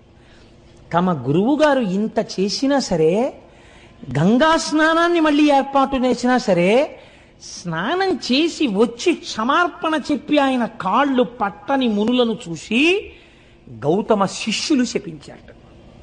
ఏమని శపించారు? నీకు శివభక్తి లేకుండుగాక అని శపించారు. మీకు నేను నిన్నటి రోజున ఒక మాట చెప్పా. ప్రపంచంలో ఐశ్వర్యమును పాడు చెయ్యడానికి గొప్ప శాపం ఏమిటో తెలుసా అండి? నీ ఇంట జిల్లేడు మొక్క పుట్ట. జిల్లేడు మొక్కలు ఇంట్లో పుట్టాయంటే ఆ ఇల్లు ఇంకా నివాసయోగ్యం కాకుండా పాడుపడిపోవడానికి సిద్ధపడిపోతుందని. నీ ఇంట జిల్లేడు మొక్క పుట్ట అంటే భయంకరమైన శాపం భౌతికమైన ఐశ్వర్యానికి. నీకు శివభక్తి లేకుండుగాక అంటే అంతటి దయాళువైనటువంటి శివుడి మీద భక్తి లేనటువంటి స్థితి ఏర్పడడం అంటే ఇంకా అది మనుష్య జన్మ ఎత్తి కూడా ఉద్ధరణ వేపికి అడుగులు వేయలేనటువంటి వైక్లభ్యానికి గురైపోవడం. కాబట్టి ఆత్మోన్నతిని పాడు చెయ్యాలంటే నీకు శివభక్తి కలగకుండుగాక అని శపిస్తారు. భౌతికమైన ఐశ్వర్యాన్ని పాడు చేయాలనుకుంటే నీ ఇంట జిల్లేడు మొక్క పుట్ట అని శపిస్తారు. కాబట్టి ఇప్పుడు గౌతమ శిష్యులు ఏమని శపించారంటే మీకు శివభక్తి కలగకుండుగాక అని శపించారు. వాళ్ళ నాటి నుంచి జడులై తమ జీవితాల్ని పాడు చేసుకుని తిరిగారు. ఆనాడు వెలిసినటువంటి త్రయంబకలింగమే మనం ఈనాడు వెడితే మహారాష్ట్రలో త్రయంబకేశ్వరుడు అని త్రయంబకం గౌతమీ తటే అని ఆ గౌతమీ తటి ఒడ్డునే మనం చూస్తున్నాం. కానీ మీరు ఒక్కటి ఆలోచించండి, నేను మిమ్మల్ని ఒక యథార్థమైన ప్రశ్న వేస్తాను. నిజంగా మనం త్రయంబకేశ్వరుడి గుడిలోకి వెళ్ళినా, గోదావరి ఒడ్డున నించున్నా, ఇంత కష్టపడి ప్రయాణం చేసి కాటేసి తీసుకుని స్నానం చేసి గుళ్ళోకి వెళ్ళి పెద్ద క్యూలో నించుని తీరా అక్కడికి వెళ్ళేటప్పటికి జరుగని ఏదో దర్శనం చేసుకుని సంతోషంతో బయటికి వచ్చి గోదావరి ఒడ్డున నించున్నా, మీరు గౌతముడి గురించి ఇంత ప్రశాంతంగా ఇంత ఆనందంగా మీ మనస్సులు నిలబడతాయా? నిలబడవు. నిజంగా అసలు త్రయంబక దర్శనం అంటే ఏమిటో తెలుసా అండి? ఇప్పుడిక్కడ ఈ సభలో మీరు చేసిన దర్శనమే మీరు గౌతమీ తటి యందు త్రయంబక దర్శనం చేశారు. ఇప్పుడు నిజంగా మహామునిని మీరు శ్లాఘించినట్టు మనస్సుతో దీని వలన ఈశ్వరానుగ్రహానికి మీరు లోనవుతారు. ఇప్పుడు ఏమైంది? ఆయన త్రయంబకుడు. త్రయంబకుడు అంటే 3 కన్నులున్నవాడు. 3 కన్నులున్నవాడు సమస్త దేవతా స్వరూపములయందు మహాదేవుడొక్కడే. మనకి ఓం త్రయంబకం యజామహే సుగంధిం పుష్టివర్ధనం ఉర్వారుకమివ బంధనాన్ మృత్యోర్ముక్షీయమామృతాత్ అని మృత్యుంజయ మహామంత్రం. 3 కన్నులు ఉండడం అంటే మీరు ఒకటి బాగా జ్ఞాపకం పెట్టుకోండి. కాలహర, కామహర ఈ 2 దాని యందు ఉన్నాయని. మనం పుట్టడానికి కారణమేమి? తల్లిదండ్రుల యొక్క కామము మన యొక్క జననమునకు హేతువు. మళ్ళీ మన శరీరం పడిపోవడానికి కారణమేమి? కాలము కారణము. కొంతకాలం వచ్చిన తర్వాత డేట్ ఆఫ్ డెత్ ఉంది కదండి. కాలము వలన పడిపోతారు, కామము వలన మళ్ళీ ఉపాధి తీసుకుంటారు. కామమును కాలమును రెండింటినీ హరించగలిగిన వాడంటే మీకు మళ్ళీ ఇంకొకసారి అమ్మ కడుపులో పుట్టవలసిన అవసరము లేకుండా చెయ్యగలిగిన వాడు, వాడు 3 కన్నులున్నవాడు. అందుకే మనం త్రయంబకలింగాన్ని, శివలింగాన్ని ఆరాధన చేస్తే ఒక మాట చెప్తాం, త్రిదలం త్రిగుణాకారం త్రినేత్రం త్రియాయుషం అంటాం. త్రియాయుషం అంటే ఏమిటో తెలుసా అండి? 3 ఆయుర్దాయములను చూసేటట్టు చేస్తాడు. ఈ మాట చెప్పి మారేడుదలం వేస్తే త్రిజన్మ పాప సంహారం ఏకబిల్వం శివార్పణం అంటాం. ఇది త్రియాయుషం అంటే వార్ధక్యంలో ఒక ఆయన వచ్చేసాడు అనుకోండి, వార్ధక్యంలోకి అంటే ఆయన ఏం చూసేశాడు? బాల్యము, యవ్వనము, కౌమారము 3 చూశాడా లేదా? చూస్తే కదా ఇప్పుడు వార్ధక్యంలో ఉన్నాడు. ఒక ఆయన అసలు వార్ధక్యంలోకి వెళ్ళలేదనుకోండి, వెళ్లకుండానే వెళ్ళిపోయాడంటే అర్థం ఏమిటి? ఆయన పూర్ణాయుర్దాయాన్ని పొందలేదు. 4వ ఆయుర్దాయంలో నించున్నాడంటే మిగిలిన 3 ఆయుర్దాయాల్ని చూశాడు. మిగిలిన 3 ఆయుర్దాలు చూసేటట్టుగా చేస్తాట ఒక్క మారేడుదలం శివలింగం మీద వేస్తే వాడు త్రయంబకుడు. వాడు త్రిదళం త్రిగుణాకారం. అది కూడా ఎలా చేస్తాడు? త్రిగుణాతీతుణ్ణి చేస్తట. ఆ ఆయుర్దాయము ఈశ్వరోపాసనగా మార్పిస్తట. మార్పించి ఏ పాపము మీకు అడ్డొస్తోందో ఈశ్వరుణ్ణి చేరకుండా దాన్ని తీసేస్తట. ఇదంతా దేనికి? ఒక్క మారేడుదలానికి. అంత సులభుడై ఉంటాడు. 3 కన్నులతో ఉంటాడు. ఈ 2 కన్నులు సూర్యచంద్రులు. ఇది అగ్నిహోత్రం. సూర్యచంద్రులు కాలమునకు గుర్తు. సూర్యుడు పగలుంటాడు, కాలం నడుస్తుంది. చంద్రుడు రాత్రుంటాడు, కాలం నడుస్తుంది. కాలము మిమ్మల్ని శోషింపచేసి పడగొడుతుంది. ఇది అగ్నిహోత్రము. కామాన్ని దహిస్తుంది. అందుకే మన్మధుణ్ణి దహించాడు. ఇది కామహర, ఇవి కాలహర. అంటే మళ్ళీ పుట్టవలసిన అవసరం ఉండదు, మళ్ళీ కాలములో పడిపోవలసిన అవసరం ఉండదు. అటువంటి స్థితిని మీకు ఇయ్యగలిగినటువంటి వాడు, ఇది ఇయ్యగలిగిన వాడు మీ కోరికలు తీర్చడం పెద్ద లెక్క. ఏదైనా తీర్చగలడు. కాబట్టి ఇప్పుడు గౌతమీ తటి యందు వెలిసినటువంటి త్రయంబక లింగం అంత గొప్ప లింగం. ఆ త్రయంబకుణ్ణి ఒక్కసారి చూసి ఒక్క నమస్కారం చేస్తే 3 కన్నులున్నవాడా మహాదేవా అని నమస్కరిస్తే చాలు, మీకింత ఫలితాన్ని ఇచ్చేస్తాడు. ఇంతటి మహాపురుషుడై లోకమునందు ద్వంద్వభావనలు లేకుండా అంతటా ఈశ్వరుణ్ణే చూస్తూ శంభులింగ ఆరాధనా ఫలితముగా జీవితమును అలా మార్చుకుని భగవంతుణ్ణి భూమి మీదకి తీసుకొచ్చి తన విరోధుల్ని ఈశ్వరుడు తిట్టేంత కోపం ఆయనకి కల్పించి ఒక నది ప్రవహించేటట్టు చేసి ఆనాటి నుంచి ఈనాటి వరకు మన వరకు బతుకుతున్నామంటే, ఇన్ని క్షేత్రాలు వచ్చాయంటే కారకుడైన మహాపురుషుడైన గౌతముణ్ణి మనం ఇవాళ స్మరించగలిగాం. అటువంటి త్రయంబక లింగం గురించి చెప్పుకోగలిగాం. నా మొహం ఇంకొక లింగం కూడా అవడం కాబట్టి అవకపోతే 5 అనుకుంటాను, 6 అనుకుంటాను, ఒక్క లింగం కూడా 2 1లోకి వచ్చింది. నానాటికి తీసి కట్టు నాగంబొట్టు. ఫోన్లేండి అన్నాళ్ళకైతే అవుతాయి. ఆయన ముందే చక్కటి వాక్కు చెప్పారు మా గోపాలకృష్ణ గారు. 365 రోజులు ఉంటుందన్నారు శివపురాణం. అలా అవుతుందో ఏమిటో నాకు. ఆయన వాక్కు సత్యవాక్కు. అందుకని మీరు ఎప్పుడో మళ్ళీ రేపు ఎప్పుడో మహానుభావ 42 రోజుల్లోనో 40 రోజుల్లోనో అయిపోతుంది అనండి మళ్ళీ ఒకసారి. కనుక అంతటి గొప్ప శివలింగ దర్శనం మనం ఇవాళ చేశాం, ఆ గౌతమీ దర్శనాన్ని చేశాం. ఆ గోదావరి నీటిని ఇంటికెళ్ళి తాగేటప్పుడు ఎంత కృతజ్ఞతాభావంతో తాగుతామండి. ఇవాళ ఇంటికెళ్ళి గ్లాసులో నీళ్లు తీయగానే ఇప్పుడు మనకి నీళ్లు కనపడవు. ఆ గౌతముడు, ఆ అహల్య, వాళ్ళ కారుణ్యం కనపడుతుంది. ఇన్నాళ్లకి మనం గోదావరి నీళ్ళు అలా తాగుతున్నాం కృతజ్ఞతతో. అటువంటి బుద్ధి మనకిచ్చిన ఆ త్రయంబక లింగానికి వీరొక్కసారి కైమోడ్చి నమస్కరిస్తూ